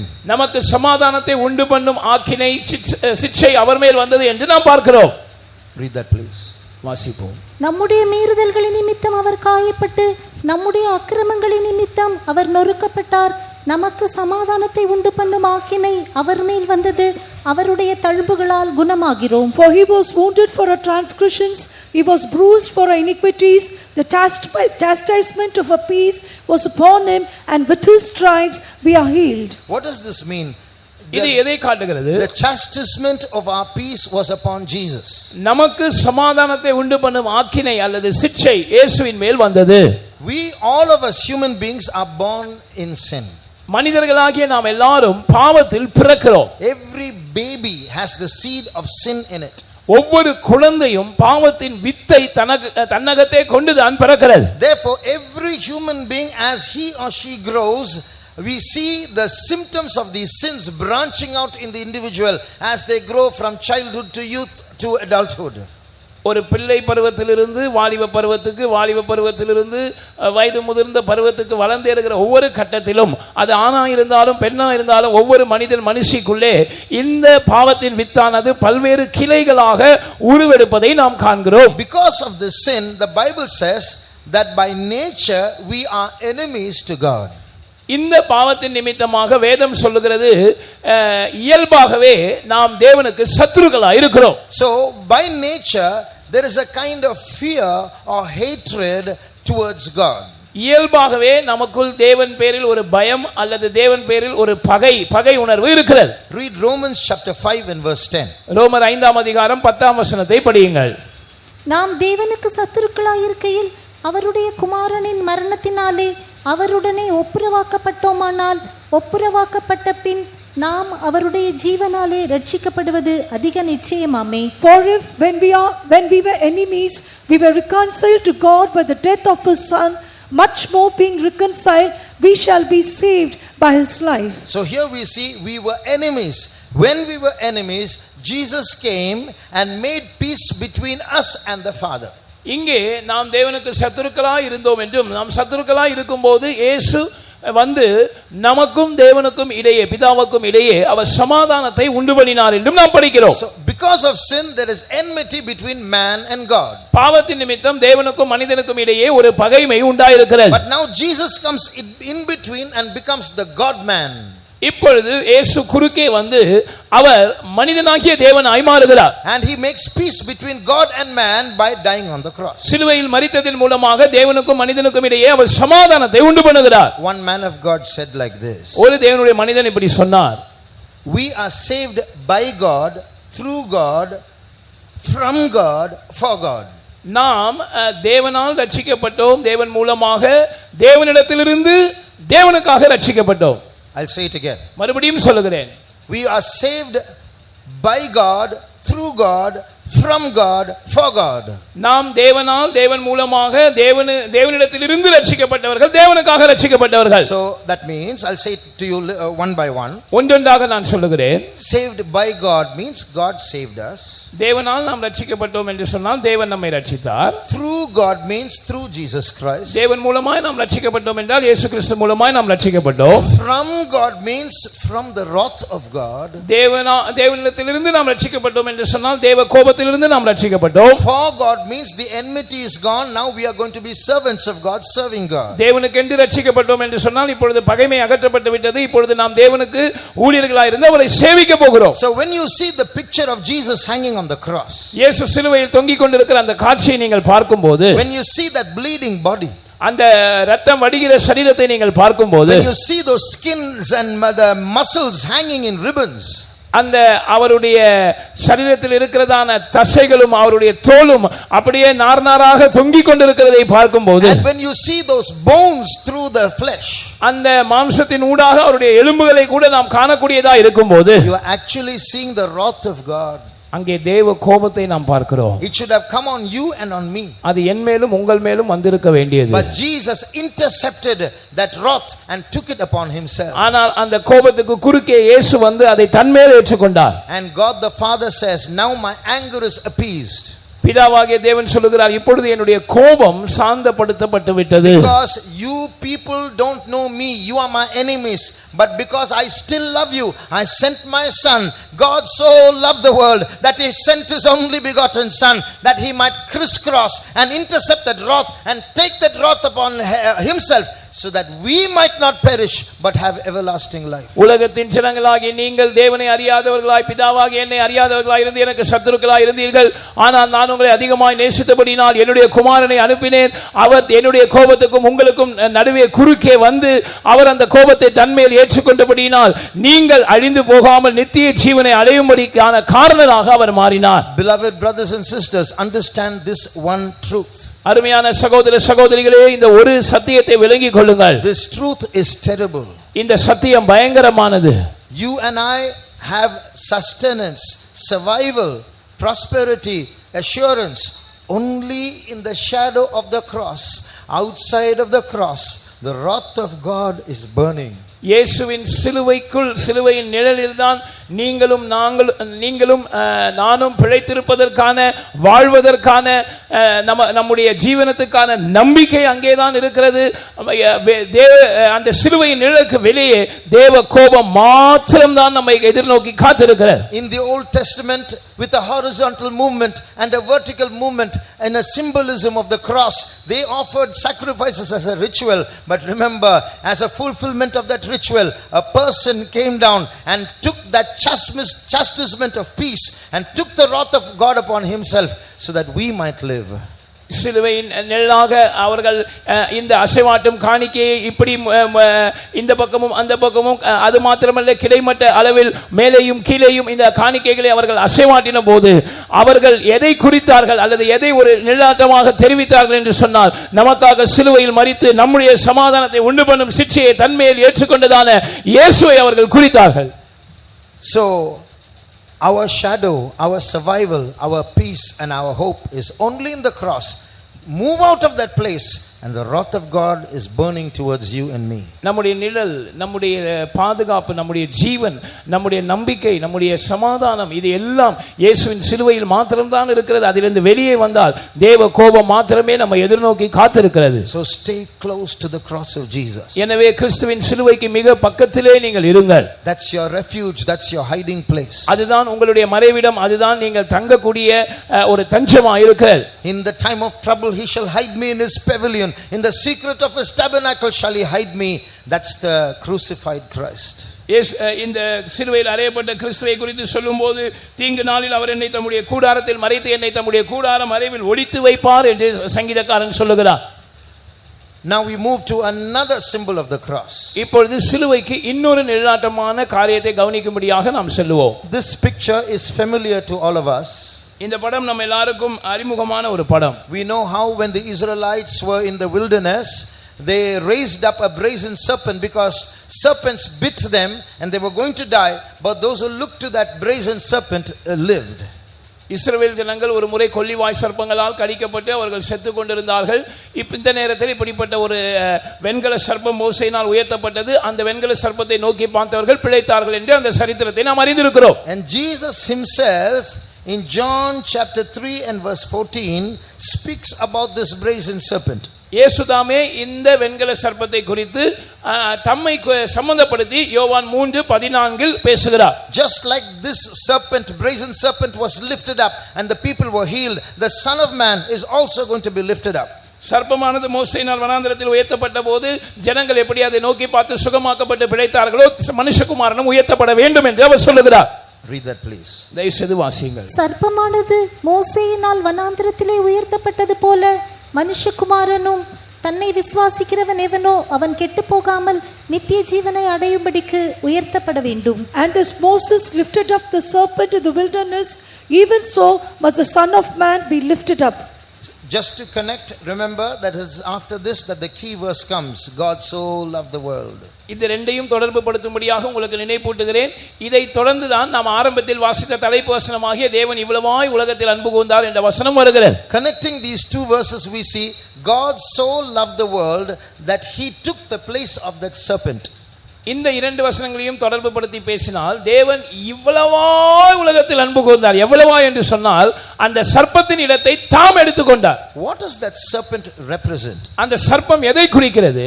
This serpent represents a supernatural cavity. இந்த சர்ப்பமானது இயற்கைக்கு அப்பாற்பட்ட ஒரு ஓட்டையை, ஒரு வெற்றிடத்தை காட்டுகிறது. That serpent represents evil. That serpent represents hell. That serpent represents horror. அந்த சர்ப்பமானது பாவத்தையும் தீமையையும் பயங்கரத்தையும் குறிக்கிறது. When Jesus hung on the cross, இயேசு சிலுவையில் தொங்கின போது he didn't just experience physical pain. அவர் வெறும் சரீர பிரகாரமான வேதனையை மட்டும் அனுபவிக்கவில்லை. He didn't just experience mental pain. அவர் வெறும் உளவியல் ரீதியான ரீதியான வேதனையை மட்டும் அனுபவிக்கவில்லை. There was another pain that was beyond the physical, beyond mental pain, and that was the horror of hell. அவருடைய சரீரத்தில் உண்டாயிருந்த வேதனையை தாண்டி, மனதில் அவருக்கு உண்டாயிருந்த வேதனையை தாண்டி இன்னொரு வேதனை இருந்தது. அதுதான் நரகத்தின் பயங்கரம். God willing, we will see the details of that in tomorrow's study. கர்த்தருக்கு சித்தமானால் நாளைய வேத பாடத்திலே இதை விவரமாய் நாம் பார்க்கலாம். But Jesus took that place and he experienced the horror of hell. That's the place that we should have taken. ஆனால் இயேசு அந்த இடத்தை தாம் எடுத்துக்கொண்டு நரகத்தின் அந்த பயங்கரத்தை, நாம் அனுபவித்திருக்க வேண்டிய அந்த பயங்கரத்தை அவர் அனுபவித்தார். Hell is a terrible place. நரகம் ஒரு பயங்கரமான இடம். Hell is a place of great fear. நரகம் மிகவும் அச்சுறுத்தக்கூடிய ஒரு இடம். I remember reading or hearing the testimony of a man who went to hell and came back. நரகத்துக்கு போய் திரும்பி வந்த ஒரு மனிதனுடைய சாட்சியை நான் கேட்டேனா வாசித்தேனா தெரியவில்லை. அந்த சாட்சி ஞாபகம் இருக்கிறது. He said my soul went through a tunnel. என்னுடைய ஆத்துமா ஒரு பெரிய ஒரு சுரங்க வழியாக போனது என்று அவர் சொல்லுகிறார். And I entered into a place full of fire. நான் அக்கினி நிறைந்த ஒரு இடத்துக்குள் போனேன். It was liquid fire. அது மிகவும் திரவிய அளவில் இருந்ததால நெருப்பாய் இருந்தது. And as I was standing there, நான் அங்கே நின்று கொண்டிருந்த போது I saw a man peeping out of the fire. அந்த நெருப்பிலிருந்து ஒரு மனிதன் அப்படி எட்டி பார்க்கிறதை நான் பார்த்தேன். A man whom I've never seen before.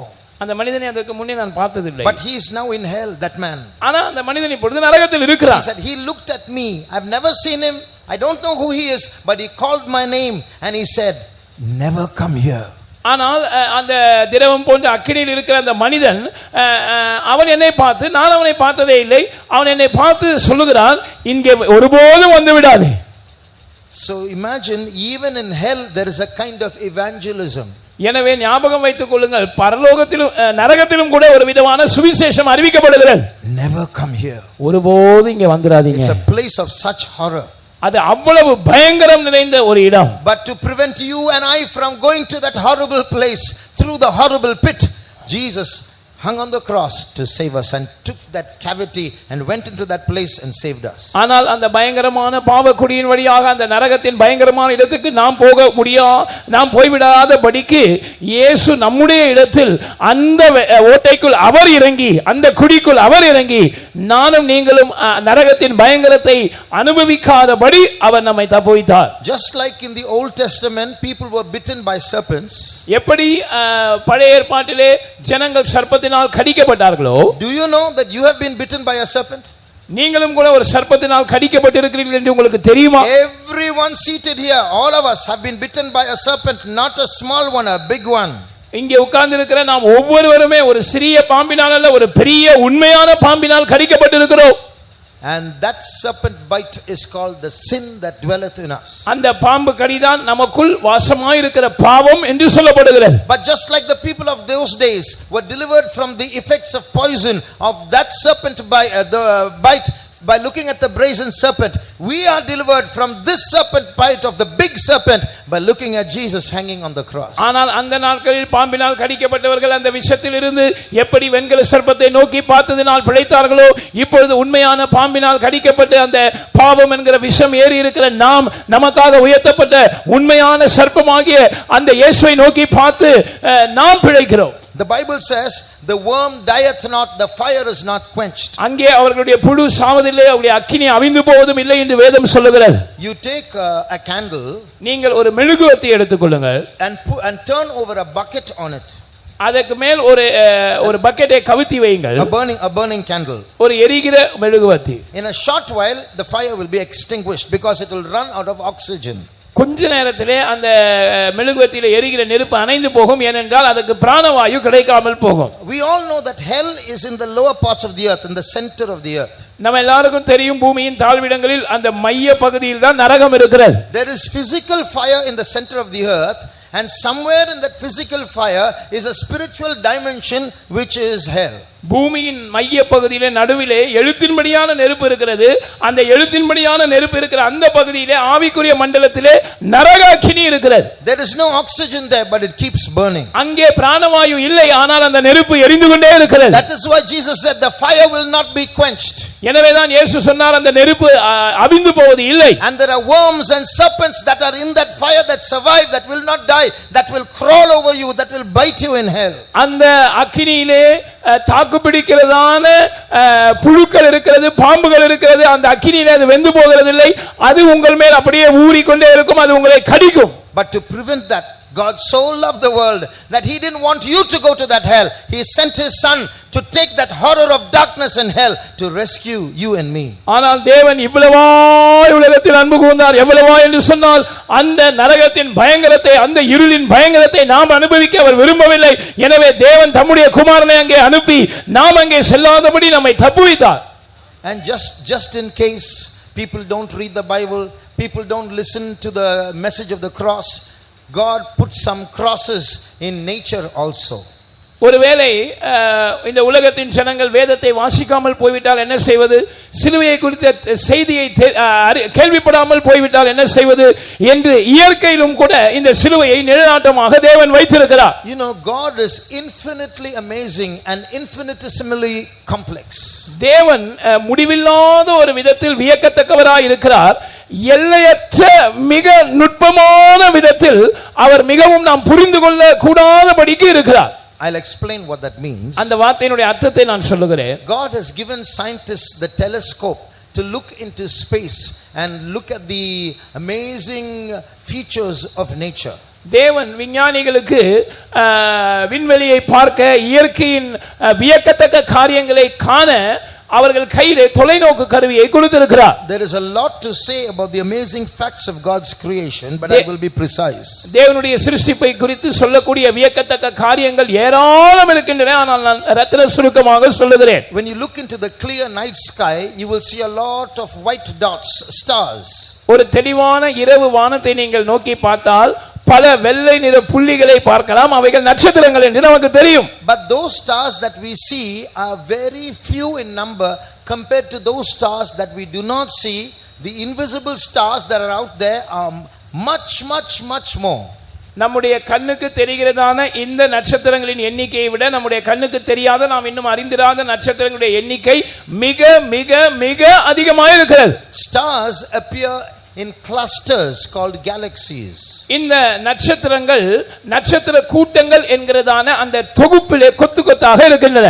In each galaxy there will be millions of stars. ஒவ்வொரு விண்மீன் மண்டலத்திலும் அல்லது நட்சத்திர கூட்டத்திலும் லட்சக்கணக்கான நட்சத்திரங்கள் அடங்கி இருக்கும். And there are millions of galaxies. அப்படிப்பட்ட லட்சக்கணக்கான நட்சத்திர கூட்டங்கள் இருக்கின்றன. And we all belong to one galaxy. The solar system, our planet Earth, belongs to one galaxy called the Milky Way. இந்த நாம் இருக்கிறதான இந்த சூரிய குடும்பம், நாம் இருக்கிறதான இந்த பூமி, அதில் ஒரு நட்சத்திர கூட்டத்தை சேர்ந்தது. அதற்கு பால்வழி மண்டலம் என்று பெயர். And the stars that you see all belong to this Milky Way galaxy. நாம் கண்ணுக்கு நம்முடைய கண்ணால் நாம் காணக்கூடியதா இருக்கிறதான இந்த நட்சத்திரங்கள் எல்லாம் இந்த பால்வழி மண்டலம் என்ற நட்சத்திர கூட்டத்தை சேர்ந்தவைகள். So those other star clusters you cannot see with the naked eye. You need powerful lenses, telescopes to look at those stars. மற்ற நட்சத்திர கூட்டங்களை அல்லது மற்ற விண்மீன் மண்டலங்களை சேர்ந்த அந்த நட்சத்திரங்களை நம்முடைய கண்ணால் நாம் பார்க்க முடியாது. அதை காண நமக்கு மிகவும் சக்தி வாய்ந்த தொலைநோக்கு கருவிகள் தேவைப்படுகிறது. Now you look at this picture. இந்த படத்தை நீங்கள் பாருங்கள். It looks like a painting. அது ஒரு வரைந்த ஒரு வரைபடத்தை போல இருக்கிறது, ஒரு ஓவியம் போல இருக்கிறது. It is a galaxy. அது உண்மையில் சொல்ல போனால் ஒரு நட்சத்திர கூட்டம். It's called the Whirlpool galaxy. அது whirlpool நட்சத்திர கூட்டம் என்று சொல்லப்படுகிறது. That means when you go close to that galaxy, you will only see a cluster of stars, different stars, dots. நீங்கள் அந்த நட்சத்திர கூட்டத்துக்கு எவ்வளவு அருகாய் செல்லுகிறீர்களோ, எவ்வளவு அருகில் செல்லுகிறீர்களோ அவ்வளவாக நீங்கள் இப்படி நாம் வானத்திலே காண்கிறது போல நட்சத்திரங்களை அப்படி புள்ளி புள்ளியாக பார்ப்பீர்கள். Supposing I put about 20 dots in this circle. இந்த வட்டத்துக்குள் நான் ஒரு 20 புள்ளிகளை வைக்கிறேன் என்று வைத்துக் கொள்ளுங்கள். When I look at this circle, I can see 20 dots. But if you go 50 feet away, you won't see 20 dots. You will see one dot. நான் இங்கிருந்து பார்க்கும்போது எனக்கு 20 புள்ளிகள் தெரியும். ஆனால் நீங்கள் ஒரு 50 அடி தூரத்திலிருந்து இதை பார்த்தால் உங்களுக்கு 20 புள்ளிகள் தெரியாது, ஒரே புள்ளியை போல் தான் அது தெரியும். Those 20 dots will seem to join together like one big dot. அந்த 20 புள்ளிகளும் ஒரே பெரிய புள்ளியாக இணைந்திருப்பது போல் தான் தூரத்தில் இருந்து தெரியும். Look at the artistry of God. தேவனுடைய அந்த கலை நயத்தை பாருங்கள். Millions and millions of stars forming the Whirlpool galaxy. If you look at it from the planet Earth, you can see a picture there, a shape of a cross. It's like someone is there hanging on the cross. இந்த Whirlpool பால்வழி Whirlpool நட்சத்திர கூட்டம் என்கிற அந்த நட்சத்திர கூட்டத்தை சேர்ந்த லட்சக்கணக்கான நட்சத்திரங்களை இந்த பூமியிலிருந்து நாம் ஒரு தொலைநோக்கு கருவியின் மூலமாய் பார்த்தால் இப்படி ஒரு ஓவியம் போலதான் அது தெரிகிறது. அதிலே ஒரு சிலுவையிலே தொங்கிக் கொண்டிருக்கிற ஒருவருடைய படம் நமக்கு அப்படி ஒரு படத்தை போல அது தெரிகிறது. Then sings my soul, how great thou art. அப்பொழுது என் ஆத்துமா பாடுகிறது, தேவனே நீர் எவ்வளவு பெரியவர். What a great artist our God is, and how great is his love for him to present this picture in outer space, so many light years away. தேவன் எவ்வளவு பெரிய ஒரு ஓவியராக, ஒரு கலைஞராக இருக்கிறார் பாருங்கள்.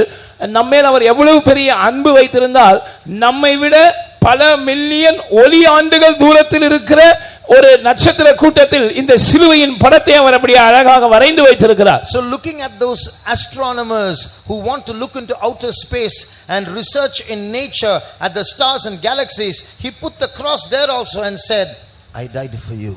அந்த விண்வெளி ஆராய்ச்சியாளர்கள் இந்த தொலைநோக்கு கருவிகள் மூலமாக விண்வெளியை ஆராய்கிறார்களே, அவர்கள் இந்த நட்சத்திரங்களையும் விண்வெளியையும் ஆராயும் போது அவர்களும் கூட நான் உன்னை நேசிக்கிறேன் என்று அவர் சொல்ல வருவதை காணும்படியாக இப்படிப்பட்ட ஒரு நட்சத்திர கூட்டத்தை அவர் இந்த விதத்தில் வடிவமைத்திருக்கிறார். So that is the meaning of God being infinitely complex, that amazing. That means when you look far away and zoom out into outer space and look at the largeness of the universe, there also you see complexity, amazement, and the cross as well.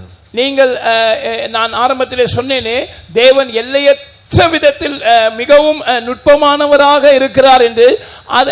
நீங்கள் இந்த விண்வெளியை அப்படியே zoom out செய்து பார்ப்பீர்கள் என்று சொன்னால், அந்த விண்வெளியிலும் கூட ஆண்டவர் இருக்கிறார். அவருடைய சிருஷ்டிப்பினுடைய அந்த வியக்கத்தக்க தன்மை இருக்கிறது.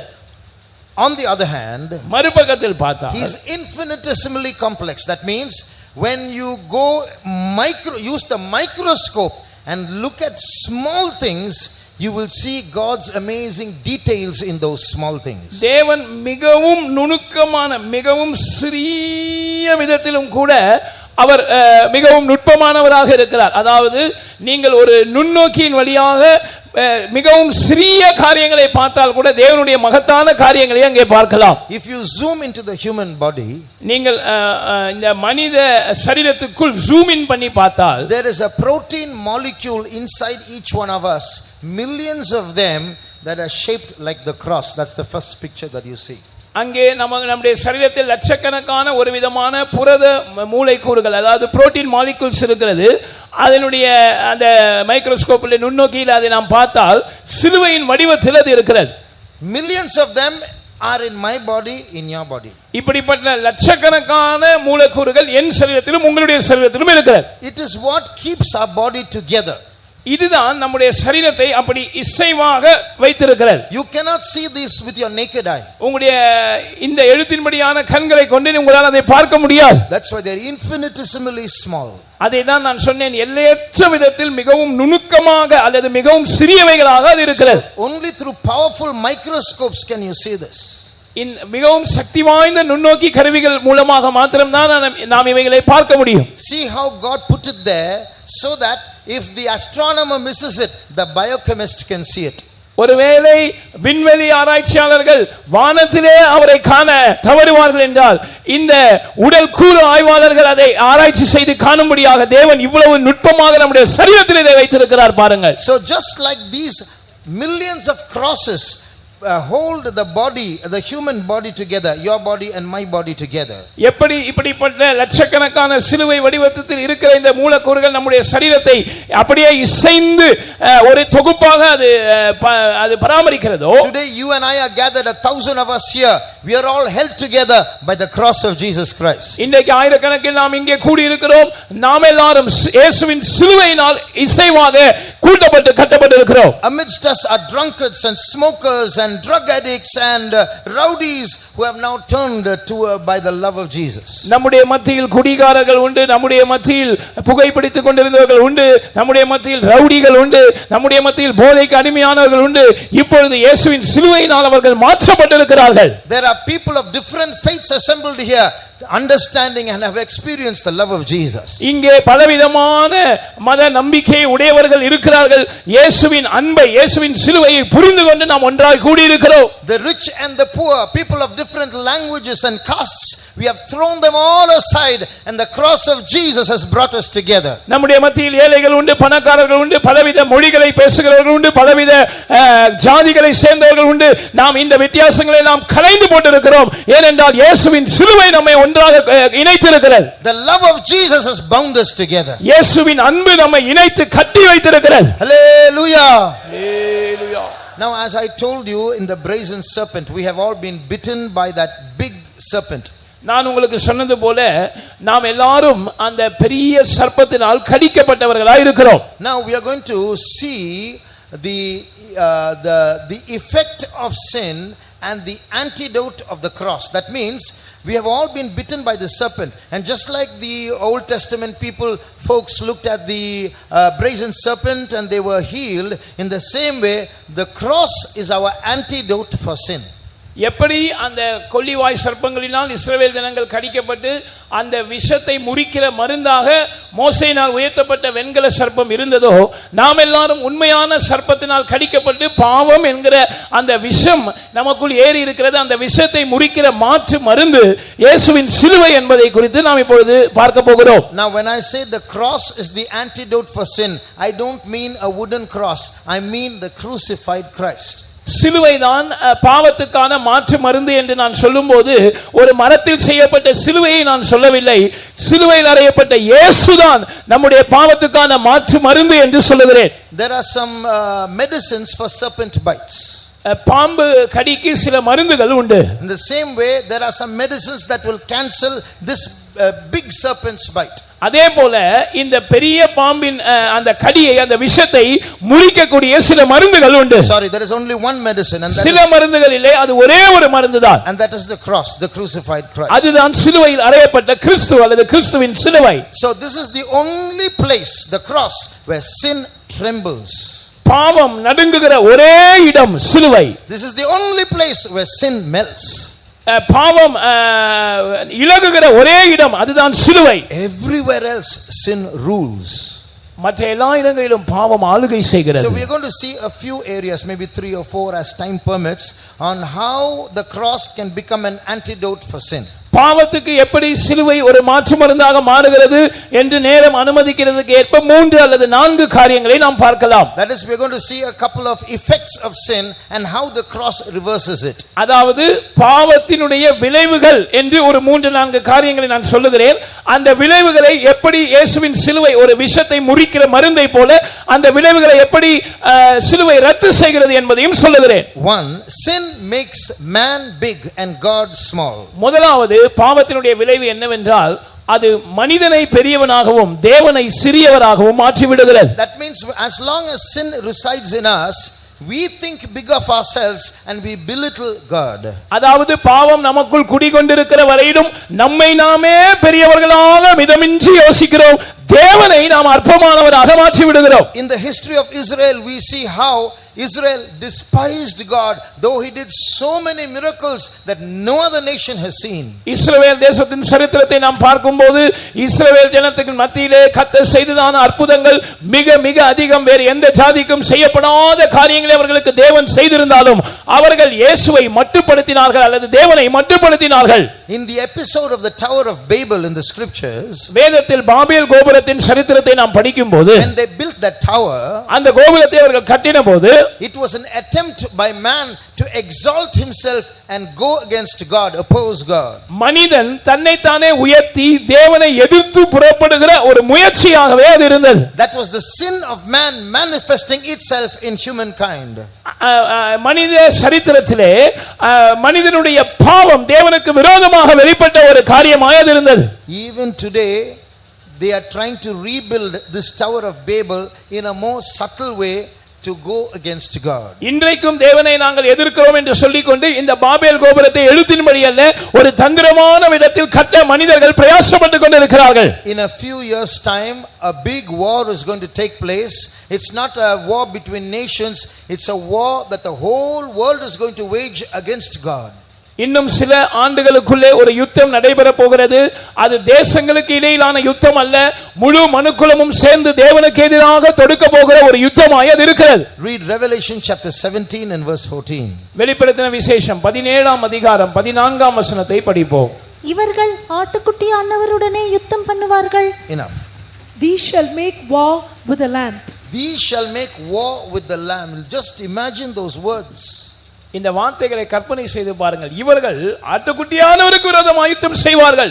Anti-theism is on the rise these days. இந்த நாட்களில் கடவுளுக்கு எதிரான கொள்கைகள் அதிகரித்துக் கொண்டிருக்கிறது. God haters are on the increase. தேவனை பகைக்கிறவர்கள் பெருகிக் கொண்டிருக்கிறார்கள். Especially the God of the Bible. There are so many people who are going on stage blaspheming God, defying God, writing books against God. குறிப்பாக வேதத்தின் தேவனுக்கு விரோதமாக மனிதர்கள் பெருகிக் கொண்டே இருக்கிறார்கள். மேடை ஏறி அந்த தேவனை தூஷித்து, அந்த தேவனை எதிர்த்து, அந்த தேவனுக்கு விரோதமாய் பேசி, அந்த தேவனுக்கு விரோதமாய் எழுதுகிறவர்கள் அதிகமாக இருக்கிறார்கள். But when this sinner man who exalts himself and makes God small comes before the cross of Christ, ஆனால் பாவியாகிய இந்த மனிதன் தன்னை உயர்த்தி சிலுவையை மட்டுப்படுத்துகிற தேவனை மட்டுப்படுத்துகிற இவன் இயேசுவின் சிலுவைக்கு முன்பாக வருவான் என்றால் he starts seeing reality. அவன் யதார்த்தத்தை, உண்மையை காண ஆரம்பிக்கிறான். What is reality? உண்மை என்ன? God is great and I am small. தேவன் பெரியவர், நான் மிகவும் சிறியவர். There is a song in English. ஆங்கிலத்தில் ஒரு பாடல் உண்டு. Who am I that a king should come and die for me? எனக்காக ஒரு ராஜா வந்து மரிப்பதற்கு நான் யார்? Only a broken heart, only a heart that comes to the cross can say that. சிலுவைக்கு முன்பாக வந்து உடைக்கப்படுகிற ஒரு இருதயத்தால் மாத்திரமே இப்படி சொல்ல முடியும். So sin makes man big and God small, but when you come to the cross you see reality that we are the ones who are small. God is great. பாவத்தின் முதல் விளைவு என்னவென்று சொன்னால் பாவம் மனிதனை பெரியவனாக எண்ணிக்கொள்ள செய்கிறது. தேவனை அவன் மட்டுப்படுத்தும்படி செய்கிறது. ஆனால் அந்த மனிதன் இயேசுவின் சிலுவைக்கு முன்பாக வரும்போது நாம் நம்மை சிறியவர்களாகவும் தேவனை பெரியவனாகவும் காண்கிறோம். அதுதான் சிலுவையினுடைய கிரியையாக இருக்கிறது. Secondly, இரண்டாவதாக sin puts God in the judgment bar and man God in the criminal bar and man in the judgment seat. பாவம் தேவனை குற்றவாளி கொண்டு நிறுத்தி மனிதனை நியாயாதிபதியின் ஆசனத்தில் உட்கார வைக்கிறது. It happened 2000 years ago. 2000 வருடங்களுக்கு முன்பாக இது நடந்தது. The sinners sat in the judgment seat and the innocent one was standing tied before the sinner facing judgment. பாவிகளான மனிதர்கள் நீதிமன்றத்தின் ஆசனத்தில் உட்கார்ந்திருந்தார்கள். குற்றமற்றவர் அவர் குற்றவாளி கூண்டில் ஏதோ தவறை போல நின்று கொண்டிருந்தார். But when man comes to the cross, ஆனால் மனிதன் சிலுவைக்கு முன்பாய் வரும்போது he sees reality. அவன் யதார்த்தத்தை பார்க்கிறான். He realizes I am not the judge, he is not the criminal, I am the criminal, he is the judge. அவர் குற்றவாளியும் அல்ல, நான் நீதிபதியும் அல்ல, நான் தான் குற்றவாளி, அவர்தான் நியாயாதிபதி. We all know about how Jesus was interrogated by Pilate. பிலாத்துவினால் இயேசு எப்படி விசாரணைக்கு உட்படுத்தப்பட்டார் என்று நாம் அறிந்திருக்கிறோம். There's an imaginary letter that was framed, don't know by who, but it has a powerful impact. It is a letter that Pilate seemingly wrote to one of his servants called Gaius. காயு என்று தன்னுடைய கீழ் வேலை பார்த்த ஒரு மனிதனோடு பிலாத்து சம்பாஷித்ததை ஒரு கற்பனையான கடிதமாக எழுதியிருக்கிறார். அதை யார் எழுதினார் என்று தெரியவில்லை. ஆனால் அது மிகவும் சக்தி வாய்ந்த ஒரு வார்த்தைகள் அடங்கிய கடிதமாக இருக்கிறது. Many months after Jesus died and rose again and ascended to heaven, these thoughts about Jesus were haunting Pilate, and he wrote this letter to his servant. இயேசு மரித்து உயிரோடு இருந்து பரமேறி போன பல மாதங்கள் கழித்து இயேசுவை குறித்த நினைவுகள் பிலாத்துவை வதைத்துக் கொண்டே இருந்ததாம். அப்பொழுது இந்த கடிதத்தை அவர் அந்த காயுவுக்கு எழுதினார். In the letter, Pilate said, அந்த கடிதத்தில் பிலாத்து சொல்லுகிறார், Gaius, it's been many months since this man Jesus since I saw this man Jesus. காயுவே, இந்த மனிதனாகிய இயேசுவை நான் கண்டு பல மாதங்கள் உருண்டோடி விட்டன. But his thoughts are still haunting me. ஆனால் அவரை பற்றிய நினைவுகள் இன்னும் என்னை வாட்டிக்கொண்டே இருக்கிறது. I remember the day when he walked into the judgment hall tied. அவர் கைகள் கட்டப்பட்டவராக நான் இருந்த அந்த நீதிமன்ற அந்த அமர்வுக்கு அவர் வந்ததை நான் நினைவு கூறுகிறேன். The way he walked, it was not like a criminal walking. அவர் நடந்து வந்த அந்த தோரணையை பார்க்கும்போது அது ஏதோ குற்றவாளி நடந்து வருகிறதாக தெரியவில்லை. The way he looked at me pulled my soul out of me and presented my soul before myself. அவர் என்னை பார்த்ததான அந்த பார்வை என்னுடைய ஆத்துமாவை எனக்குள்ளே இருந்து அப்படியே வெளியே எடுத்து என் கண்முன்னே நிறுத்தி காட்டினது போல இருந்தது. And his eyes spoke to me and said, அவருடைய கண்கள் என்னை நோக்கி பார்த்து பேசினது. அது என்ன சொன்னது? You are not the judge, you are under judgment, I am the judge. நீ நீதிபதி அல்ல, நீ நியாயம் விசாரிக்கப்பட்டு கொண்டிருக்கிறாய், நான் தான் நியாயாதிபதி. The Pilate was not saved, but see how those eyes haunted him. பிலாத்து ரட்சிக்கப்பட்டிருக்கவில்லை, ஆனால் அந்த கண்கள் எவ்வளவாய் அவரை வதைத்தது பாருங்கள். Whether this was true or not, we have a lesson to learn from here. இதே வார்த்தைகளை பிலாத்து சொன்னானோ என்னவோ தெரியவில்லை, ஆனால் இதிலிருந்து நாம் படிக்க வேண்டிய ஒரு பாடம் இருக்கிறது. When we come to the cross, we realize we are nobody to question God. We are the criminals.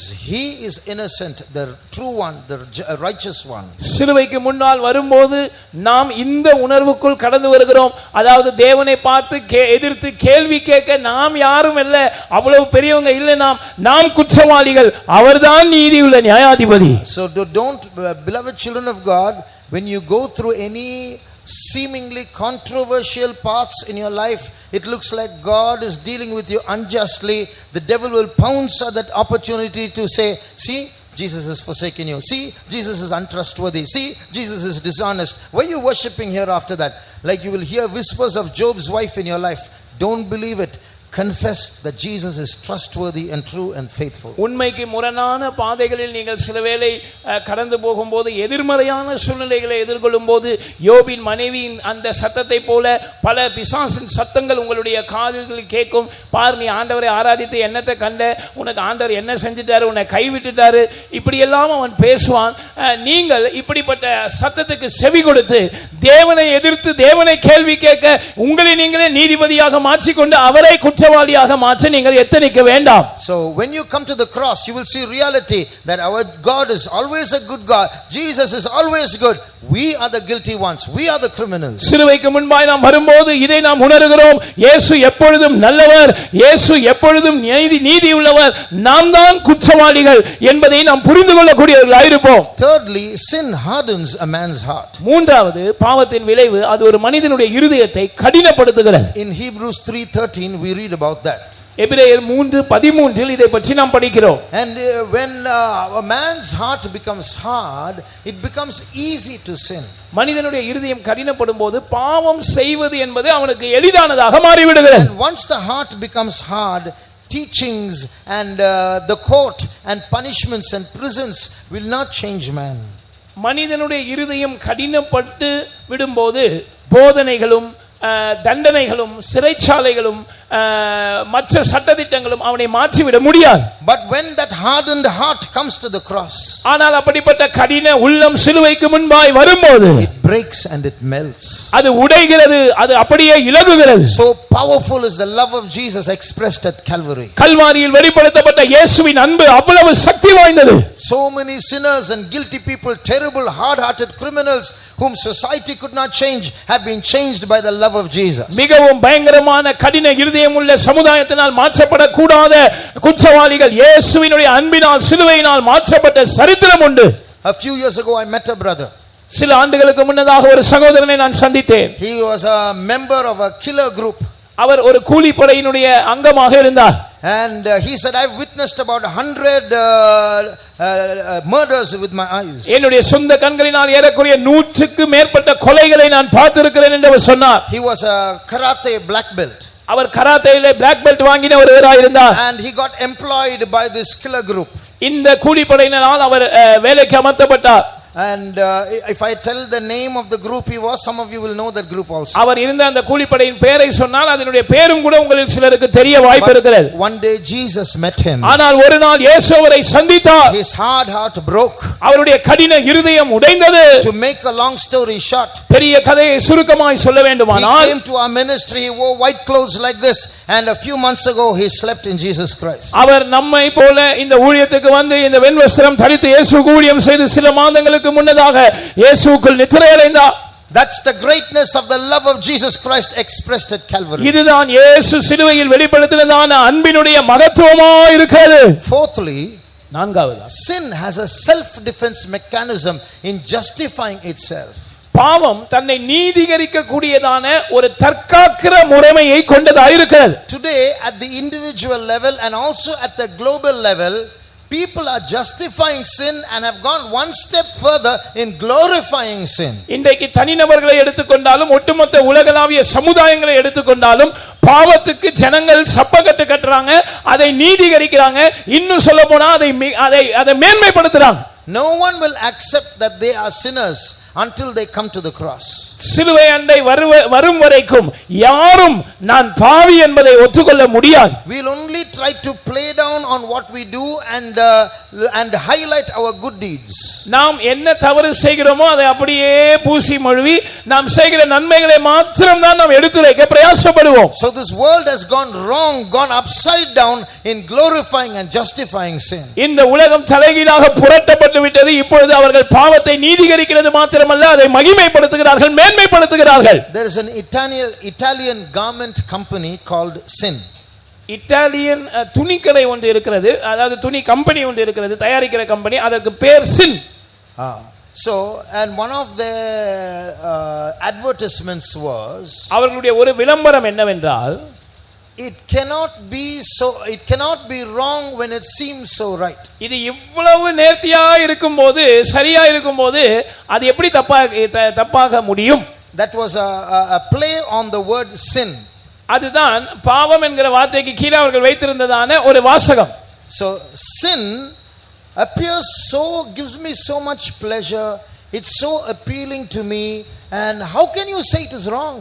பாவம் எனக்கு இவ்வளவு இன்பத்தை கொடுக்கிறது, அது என்னை இவ்வளவா கவர்ந்திருக்க கூடியதா இருக்கிறது, இவ்வளவு சரியா இருக்கும்போது எப்படி அது தப்பாயிர முடியும்? So sin defends itself. See, I'm so good to you, I'm making you so happy, how do you say I'm wrong? இப்படிதான் பாவம் தன்னை தற்காத்துக் கொள்கிறது. பார், நான் உனக்கு இவ்வளவு சந்தோஷத்தை கொடுக்கிறேன், நான் உனக்கு இவ்வளவு இன்பத்தை கொடுக்கிறேன், எப்படி நான் தவறாக மாறிவிட முடியும்? But when we come to the cross, ஆனால் நாம் சிலுவை அண்டை வரும்போது we break down and we see the deception of sin. நாம் உடைக்கப்படுகிறோம், பாவத்தினுடைய வஞ்சனையை நாம் காணக்கூடியவர்களாய் இருக்கிறோம். That's when our heart breaks into submission and obedience to Christ. அப்பொழுதுதான் நம்முடைய இருதயம் இயேசுவுக்கு சரணடையும்படியாக, கீழ்ப்படியும்படியாக உடைகிறது. I will just say one more thing and then we'll close. ஒரு வார்த்தை கூட நான் சொல்லி நாம் முடிக்கலாம். When we turn to Mark chapter 13, mark சுவிசேஷம் 13ஆம் அதிகாரத்துக்கு நாம் வரும்போது, there you will see the last day of Jesus. அங்கே இயேசுவின் கடைசி நாளை நாம் பார்க்கிறோம். When he was brought for interrogation. அவர் விசாரணைக்காக கொண்டு வரப்பட்ட நாள். And Mark chapter 14 verse 53 onwards. Mark சுவிசேஷம் 14ஆம் அதிகாரம் 53ஆம் வசனம் முதல். There we see Jesus is brought before the high priest for interrogation. அங்கே இயேசு விசாரணைக்காக பிரதான ஆசாரியனுக்கு முன்பாக கொண்டு வரப்பட்டதை நாம் பார்க்கிறோம். And this is happening at about 3 or 4 in the morning. இது ஏறக்குறைய அதிகாலை 3 அல்லது 4 மணிக்கு நடந்த சம்பவம். They wanted to judge him and accuse him and condemn him before the public wakes up. அதாவது ஜனங்கள் எல்லாம் விழித்தெழும்புவதற்கு முன்பாக அவரை நியாயம் தீர்த்து அவரை குற்றம் சாட்டி அவரை ஆக்கினைக்குட்படுத்த வேண்டும் என்பதுதான் அவர்களுடைய நோக்கம். Just imagine that last night of Jesus when he prayed at the Garden of Gethsemane, he didn't sleep that night. After he prayed, he was taken away, brought for interrogation. அந்த இயேசுவின் கடைசி இரவை நீங்கள் சிந்தித்து பாருங்கள். இரவெல்லாம் அவர் கெத்செமனே தோட்டத்தில் ஜெபித்திருக்கிறார், தூக்கம் இல்லை. இப்பொழுது அவர் பிடிக்கப்பட்டு இந்த ஆலோசனை சங்கத்துக்கு முன்பாக விசாரணைக்காக கொண்டு வரப்பட்டிருக்கிறார். 70 people formed the jury. அதிலே 70 பேர் அடங்கிய நீதிபதிகள் குழு அது. And he was standing before them. அவர்களுக்கு முன்பாக அவர் நின்று கொண்டிருக்கிறார். Many witnesses were brought. பல சாட்சிகள் கொண்டு வரப்பட்டனர். But no witnesses brought the same accusation. They said different things that contradicted each other. அவர்கள் பலரும் சாட்சி சொல்லியும் அந்த சாட்சிகள் ஒன்றோடு ஒவ்வவில்லை. ஏனென்றால் முரண்பட்ட காரியங்களை அவர்கள் சொன்னார்கள். All that while those accusations were being hurled on Jesus, the Bible says he said nothing. இந்த சாட்சிகள் எல்லாம் அவருக்கு விரோதமாய் குற்றம் சாட்டி கொண்டிருந்த போது அவர் பிரதியுத்தரமாக ஒன்றும் சொல்லவில்லை என்று வேதம் சொல்லுகிறது. Then finally the high priest, looking at the silence of Jesus, spoke to him himself. கடைசியாக அந்த பிரதான ஆசாரியன் இயேசு மௌனமாய் நின்று கொண்டிருக்கிறதை பார்த்து அவரே அந்த இயேசுவிடம் பேச முன்வருகிறார். Read verse 60. 60ஆம் வசனம். அப்பொழுது பிரதான ஆசாரியன் எழுந்து நடுவே நின்று இயேசுவை நோக்கி, இவர்கள் உனக்கு விரோதமாய் சொல்லுகிறதை குறித்து நீ ஒன்றும் சொல்லுகிறதில்லையா என்று கேட்டான். And the high priest stood up in the midst and asked Jesus, saying, Answerest thou nothing? What is it with these witnesses against thee? In the beginning he was silent. ஆரம்பத்தில் அவர் மௌனமா இருந்தார். Then the high priest asked him, why are you silent like this? பிரதான ஆசாரியன் கேட்கிறான், ஏன் இப்படி மௌனமா இருக்கிறார்? The next verse says, even after that he was silent. அடுத்த வசனம் சொல்லுகிறார், அதை தொடர்ந்தும் அவர் மௌனமாகவே இருந்தார். And finally the high priest realized what an embarrassing situation he was put into. இந்த பிரதான ஆசாரியன் இப்படி ஒரு இடியாப்ப சிக்கல்ல நம்ம மாட்டிக்கிட்டோமே என்று அவர் துக்கப்படுகிறார். At 3 in the morning he calls the whole court and brings witnesses and sets them up, and now nothing is happening. The time has come to set Jesus free. 3-4 மணிக்கு எப்படியோ பொய் சாட்சிகள் எல்லாம் தேடி கொண்டு வந்து எல்லாரும் பொய் சாட்சி சொன்னாலும் ஒரு சாட்சி இன்னொரு சாட்சியோட ஒத்து போகல. மரணத்துக்கு ஏதுவான குற்றம் அவருக்குள் காணப்படவில்லை. பொழுது விடுகிறது. இயேசுவை விடுவிக்கக்கூடிய நேரம் வந்து விட்டது. Finally in frustration the high priest asked Jesus, why are you silent? Tell us, are you the son of God? இயேசு மறுபடியும் மௌனமா இருக்கிறதை கண்டு பிரதான ஆசாரியன் விரக்தியிலே, நீ ஏன் மௌனமா இருக்கிறாய்? நீ தேவனுடைய குமாரனாகிய கிறிஸ்துதானா? சொல். If Jesus had remained silent as he was silent before, he would have had to be set free. அதுவரையிலும் மௌனமா இருந்தது போல இயேசு அந்த கேள்விக்கும் மௌனமா இருந்திருந்தால் போதும், அவர் விடுதலையாக்கப்பட்டிருப்பார். But when he could have been silent and gone free, that's the time he opened his mouth and said, thou sayest. அவர் மௌனமா இருந்து விடுதலையாக்கப்பட்டிருக்கக்கூடிய அந்த நேரத்தில் தான் இயேசு நீ சொல்லுகிறது சரிதான் என்றார். Jesus willingly gave himself to be crucified. இயேசு மனப்பூர்வமாக சிலுவையில் அறையப்பட தன்னை ஒப்புக்கொடுத்தார்.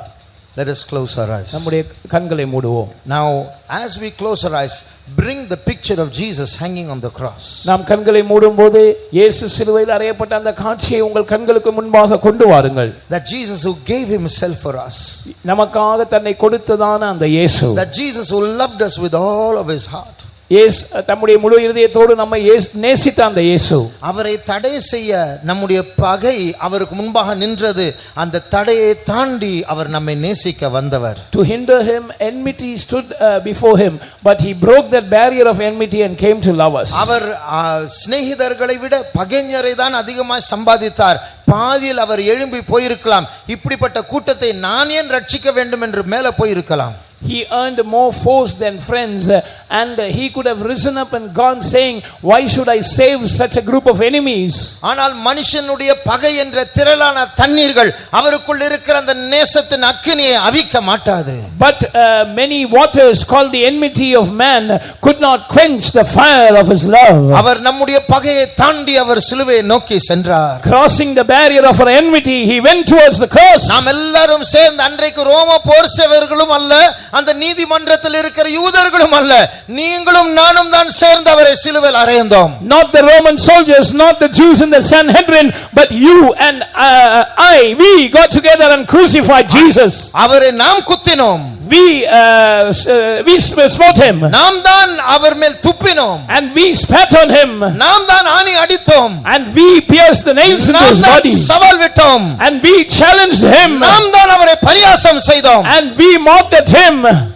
மற்றவர்களை ரட்சித்தார், தன்னை ரட்சிக்க முடியவில்லை என்று சிரித்தோம். We laughed at him saying he saved others, he was not able to save himself. ஆனால் அதை தாண்டி இயேசு நம்மை நேசித்தார். But beyond that Jesus loved us. அந்த அன்பு தான் நம்மை இங்கே கொண்டு வந்திருக்கிறது. It is that love that has brought us here. அன்பு தான் நம்மை கவர்ந்து கொண்டிருக்கிறது. It is that love that has captivated us. இங்கே யாராவது புதிதாய் வந்திருப்பீர்கள் என்றால், and if there is anyone new to this place, இந்த இயேசுவை நீங்களும் சந்திக்கலாம். you can also meet this Jesus. நல்லவர் என்று நீங்களும் ருசித்து பார்க்கலாம். You can also taste him that he is good. ஒரு கதை அல்ல.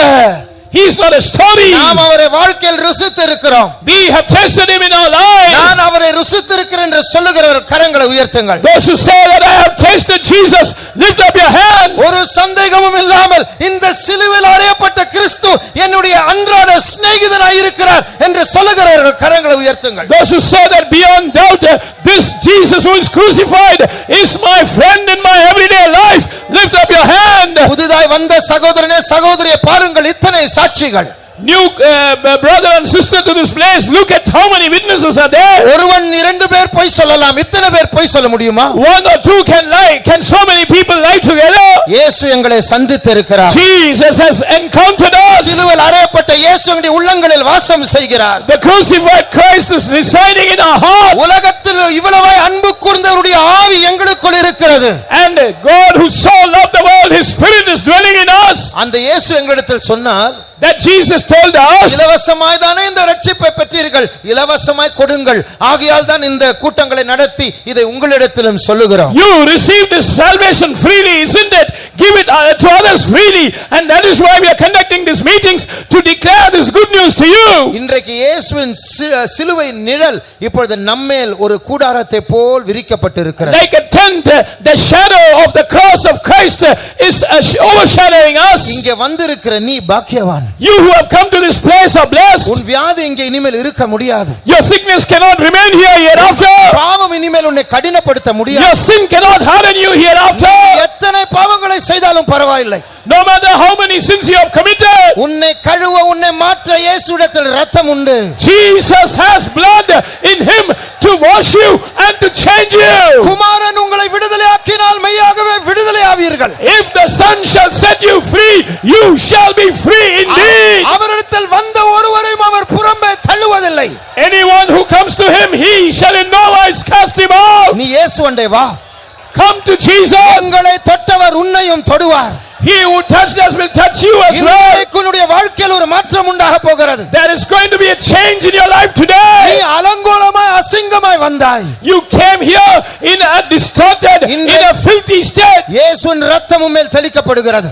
But blood of Jesus is being sprinkled on you. நீ அசுத்தமாய் வந்தாய், சுத்தமாய் போக போகிறாய். You came here unclean, you are going to go back clean. தெளிவாய் வந்தாய், தெளிவில்லாமல் வந்தாய், தெளிவாய் போக போகிறாய். You came here lacking clarity, but you are going to go back as a sober-minded person. பாவியாய் வந்தாய், பரிசுத்தமாய் போக போகிறாய். You came here as a sinner, you are going to go back as a saint. ஆவியானவர் நம்மத்தில் அசைவாடிக் கொண்டிருக்கிறார். The Spirit of the Lord is moving in our midst. கிறிஸ்துவின் அன்பை பெற்றவர்களே, those who have received the love of Christ, இயேசுவின் இரத்தத்தினால் கழுவப்பட்டவர்களே, those who have been washed by the blood of Jesus, சிலுவை காட்சியை கண்டவர்களே, those who have seen the sight of the cross, அந்த சிலுவை அண்டை நாம் எல்லாரும் போவோமாக. let's all go to the cross. வெண் வஸ்திரம் தரித்தவர்கள் அவரை நோக்கி பார்ப்போமாக. As those who are clad in white, let's look to him. அதோ அந்த குன்றில் அவர் சிலுவையில் அறையப்பட்டவராய் தொங்கிக் கொண்டிருக்கிறார். Behold on that hill, as the one crucified, he's hanging there. அவரை மறக்காதே. Don't forget him. அவருடைய நிழலை விட்டு போகாதே. Don't go away from his shadow. தீய சக்திகள் உன்னை தொட வரும். Evil powers will come to touch you. நீ சிலுவை அண்டு வந்து நின்றால், But if you come and stand near the cross, யாரும் உன்னை தொட முடியாது. nobody can touch you. எந்த வியாதி உன்னை தொட முடியாது. No sickness can touch you. பில்லி சூனியம் உன்னை தொட முடியாது. No witchcraft can touch you. இன்றைக்கு உனக்கு இரட்சணிய நாள். Today is the day of your salvation. உனக்கு அனுகிரக காலம். Today is the acceptable time. ரபௌ ஷபக்கலமானி அம்துடா. ஆவியானவர் அசைவாடி கொண்டிருக்கிறார். The Spirit of the Lord is moving. ரமௌ ஷபக்கலமானி அம்துடா. ரியலௌ ஷபக்கரமானி அம்துடே. Thank you Jesus. Thank you Jesus. ஸ்தோத்திரம் இயேசுவே. ஸ்தோத்திரம் இயேசுவே. இங்கே சிலர் கடினப்பட்டவர்களாய் இருக்கலாம். There might be a few who are hardened here. இயேசுவை அறிந்த பிறகு நீ கடினப்பட்டு பின்மாற்றத்துக்குள் போய் இருக்கலாம். Even after knowing Jesus, you might have been hardened and you have gone into backsliding. நெரிந்த நாணலை முறிக்காத தேவன். But he is the Lord who will not break the bruised reed. அங்கீகரிக்கிற திரியை ஊதி தள்ளாத தேவன். He will not quench the smoking flax. மறுபடியும் அதை பற்றி எரிய வைக்கிறவர். Once again he will make you to burn. கடினத்தை அவர் கல்வாரியின் அன்பினால் மாற்ற போகிறார். By his Calvary's love, he is going to change your hardness. கல்லை போல இருக்கிற உள்ளம் இன்றைக்கு உருக போகிறது. And the heart that is hard as a stone is going to melt today. கண்களை மூடி பார். Close your eyes and see. சிலுவையில் அறையப்பட்ட கிறிஸ்து தலை குனிந்து உன்னை நோக்கி பார்த்து கொண்டிருக்கிறார். And Jesus who is crucified has his head bowed down and he is looking at you. நான் உன்னை நேசிக்கிறேன் என்று அவர் சொல்லுகிறார். He says, I love you. நீ அவரிடத்தில் போ. Go to him. அவரை தொடு. Touch him. அவருடைய சரீரத்தில் வடிகிற இரத்தம் உன்னுடைய தலையின் மேல் இறங்கட்டும். Let the blood that is oozing out of his body descend upon your head. சபக்கலமாரியா சபக்கலமா. இயேசுவின் மர அன்பிதே, அது இன்பத்தை சொல்ல ஆகுமோ? இயேசுவின் மர அன்பிதே. பக்கலமா சத்துனா. இந்த உள்ளத்து தங்கும் அன்பே, இந்த உள்ளத்து தங்கும் அன்பே. இயேசுவின் மர அன்பிதே,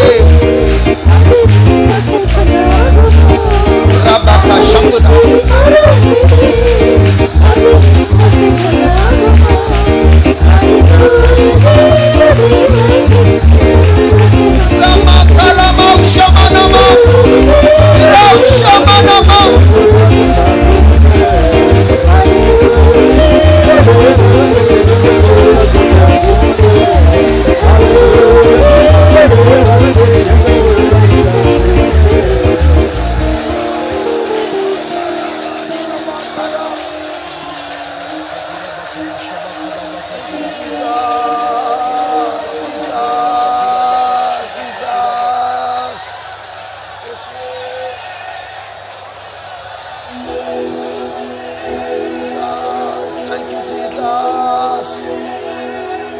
தேவனுடைய பிள்ளையே, child of God, இயேசுவை ஒருமுறை அறிந்தவர், once you have known Christ, ஆனால் நீ இப்பொழுது கடினப்பட்ட பின்மாற்றத்தில் இருக்கிறாய். but now you are hardened, you are in backsliding. பாவத்தின் வஞ்சனையினால் நீ வஞ்சிக்கப்பட்டிருக்கிறாய். You have been deceived by the deceitfulness of sin. கர்த்தர் உன்னை சேர்த்துக் கொள்ள போகிறார். The Lord is going to gather you to himself. கடினப்பட்டு கொண்டிருந்தாலும், Though you are being hardened, நீ அபிஷேகத்தினால் நிரப்பப்பட்டவர்கள் நடுவில் இருக்கிறாய். you are in the midst of the spirit baptized people of God. அந்த அன்பின் நதி பாய்ந்து அவருடைய உள்ளத்திலிருந்து ஜீவ நதியாய் புறப்பட்டு உன்னை தொட போகிறது. The river of the love of God is going to flow. It's going to proceed from their heart and going to touch you. கல்வாரியின் அன்பு உன்னுடைய இருதயத்தை உடைக்க போகிறது. Calvary's love is going to break your heart. இன்றைக்கு கண்களை மூடி சிலுவையில் அறையப்பட்ட கிறிஸ்துவை சிலர் பார்த்து கொண்டிருக்கிறார்கள். Today some are having their eyes closed and they are beholding the crucified Jesus. கிறிஸ்துவின் அன்பை விட்டு என்னை பிரிப்பவன் யார்? Who shall separate me from the love of Christ? தண்ணீரில்லா பாலை என்னிலும் தேவநதியும் அன்பாய் பாயுதே. தண்ணீரில்லா பாலை என்னிலும் தேவநதியும் அன்பாய் பாயுதே. என் வறட்சியை மாற்றி செழிப்பாக்கிடும் என் ஊற்றாய் கொண்டுதனிலே. என் வறட்சியை மாற்றி செழிப்பாக்கிடும் ஊற்றாய் கொண்டுதனிலே. என் வறட்சியை மாற்றி செழிப்பாக்கிடும் இரமாம் சமக்கரமானி அங்குதான்.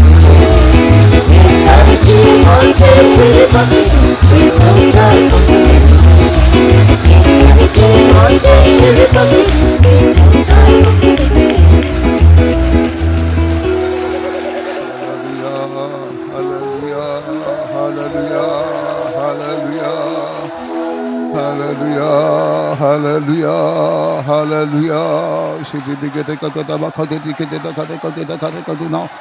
Amen. Shout it up, shout it up, shout it up, shout it up, shout it up, shout it up, shout it up, shout it up, shout it up, shout it up, shout it up, shout it up. Hallelujah. மற்றும் நம்முடைய கூட்டத்தை கர்த்தர் பொறுப்படுத்தபடியால் கர்த்தரை தோற்றத்துக்கு முன்பாகவே கிறிஸ்து நமக்காக அடிக்கப்பட்டவராய் அவர் சகல விதத்திலும் நமக்கு எல்லாவற்றையும் இப்பொழுது வெளிப்படுத்தி காட்டினபடியால் கர்த்தரை ஸ்தோத்திரிப்போம். சோத்திரா சோத்திரா சோத்திரா சோத்திரா சோத்திரா சோத்திரா சோத்திரா சோத்திரா சோத்திரா சோத்திரா சோத்திரா ஆசிரியர் கூடாரத்தின் மூலமாகும் பழைய ஏற்பாட்டில் ஆராய்த்து வந்ததான எல்லா முறைமைகளின்படியும் ஆண்டவர் அந்த சிலுவையை நமக்கு வெளிப்படுத்தினபடியால் கர்த்தரை ஸ்தோத்திரிப்போம். சோத்திரா சோத்திரா சோத்திரா சோத்திரா சோத்திரா சோத்திரா சோத்திரா சோத்திரா சோத்திரா இயற்கைகளும் கூட ஆண்டவர் சிலுவையில் நமக்காக அடிக்கப்படுகிறதை அது வெளிப்படுத்தினபடியால் கர்த்தரை ஸ்தோத்திரிப்போம். சோத்திரா சோத்திரா சோத்திரா சோத்திரா சோத்திரா சோத்திரா சோத்திரா சோத்திரா சோத்திரா சோத்திரா பிதா எவ்வளவாய் நம்மில் அன்பு கூர்ந்து தம்முடைய குமாரனை இந்த பூமியில் அனுப்பி சிலுவையில் நமக்காக அவர் தன்னை ஒப்புக் கொடுக்க கர்த்தர் உதவி செய்தபடியால் கர்த்தரை ஸ்தோத்திரிப்போம். சோத்திரா சோத்திரா சோத்திரா சோத்திரா சோத்திரா சோத்திரா சோத்திரா சோத்திரா சோத்திரா சோத்திரா சோத்திரா சோத்திரா சோத்திரா சோத்திரா சோத்திரா சோத்திரா சோத்திரா தொடர்ந்து நடக்கிற கூட்டங்களை கர்த்தர் பொறுப்பெடுக்க முடியாது கர்த்தரை ஸ்தோத்திரிப்போம். சோத்திரா சோத்திரா சோத்திரா சோத்திரா சோத்திரா சோத்திரா சோத்திரா சோத்திரா சோத்திரா நீ மட்டும் எல்லா சூழ்நிலைகளை நமக்கு அனுகூலமாக்கி தந்தபடியால் கர்த்தரை ஸ்தோத்திரிப்போம். சோத்திரா சோத்திரா சோத்திரா சோத்திரா சோத்திரா சோத்திரா சோத்திரா சோத்திரா துண்டு வந்ததான புதிய ஆத்துமாக்கள் தேவ ஜனங்கள் எல்லாருக்காய் கர்த்தரை ஸ்தோத்திரிப்போம். சோத்திரா சோத்திரா சோத்திரா சோத்திரா சோத்திரா சோத்திரா சோத்திரா சோத்திரா சோத்திரா சோத்திரா திரும்பி போற பிரயாணத்தை கர்த்தர் பொறுப்பெடுக்க முடியாது ஸ்தோத்திரிப்போம். சோத்திரா சோத்திரா சோத்திரா சோத்திரா சோத்திரா சோத்திரம் அதிசீக்கிர வரைக்கென்று ஒவ்வொருவரையும் ஆயத்தப்படுத்த முடியாது ஸ்தோத்திரிப்போம். சோத்திரா சோத்திரா சோத்திரா சோத்திரா சோத்திரா சோத்திரா எல்லா துதி கனமையும் கர்த்தருக்கு எடுத்து கர்த்தரை ஸ்தோத்திரிப்போம்.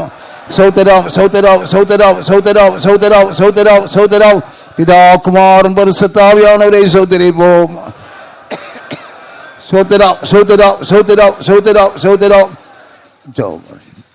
எங்களை அருமையாய் நேசிக்கிற பரிசுத்த பிதாவே, உம்முடைய மகத்துவம் உள்ள நல்ல நாமத்துக்கு நன்றியோடு துதிக்கிறோம், ஸ்தோத்தரிக்கிறோம்.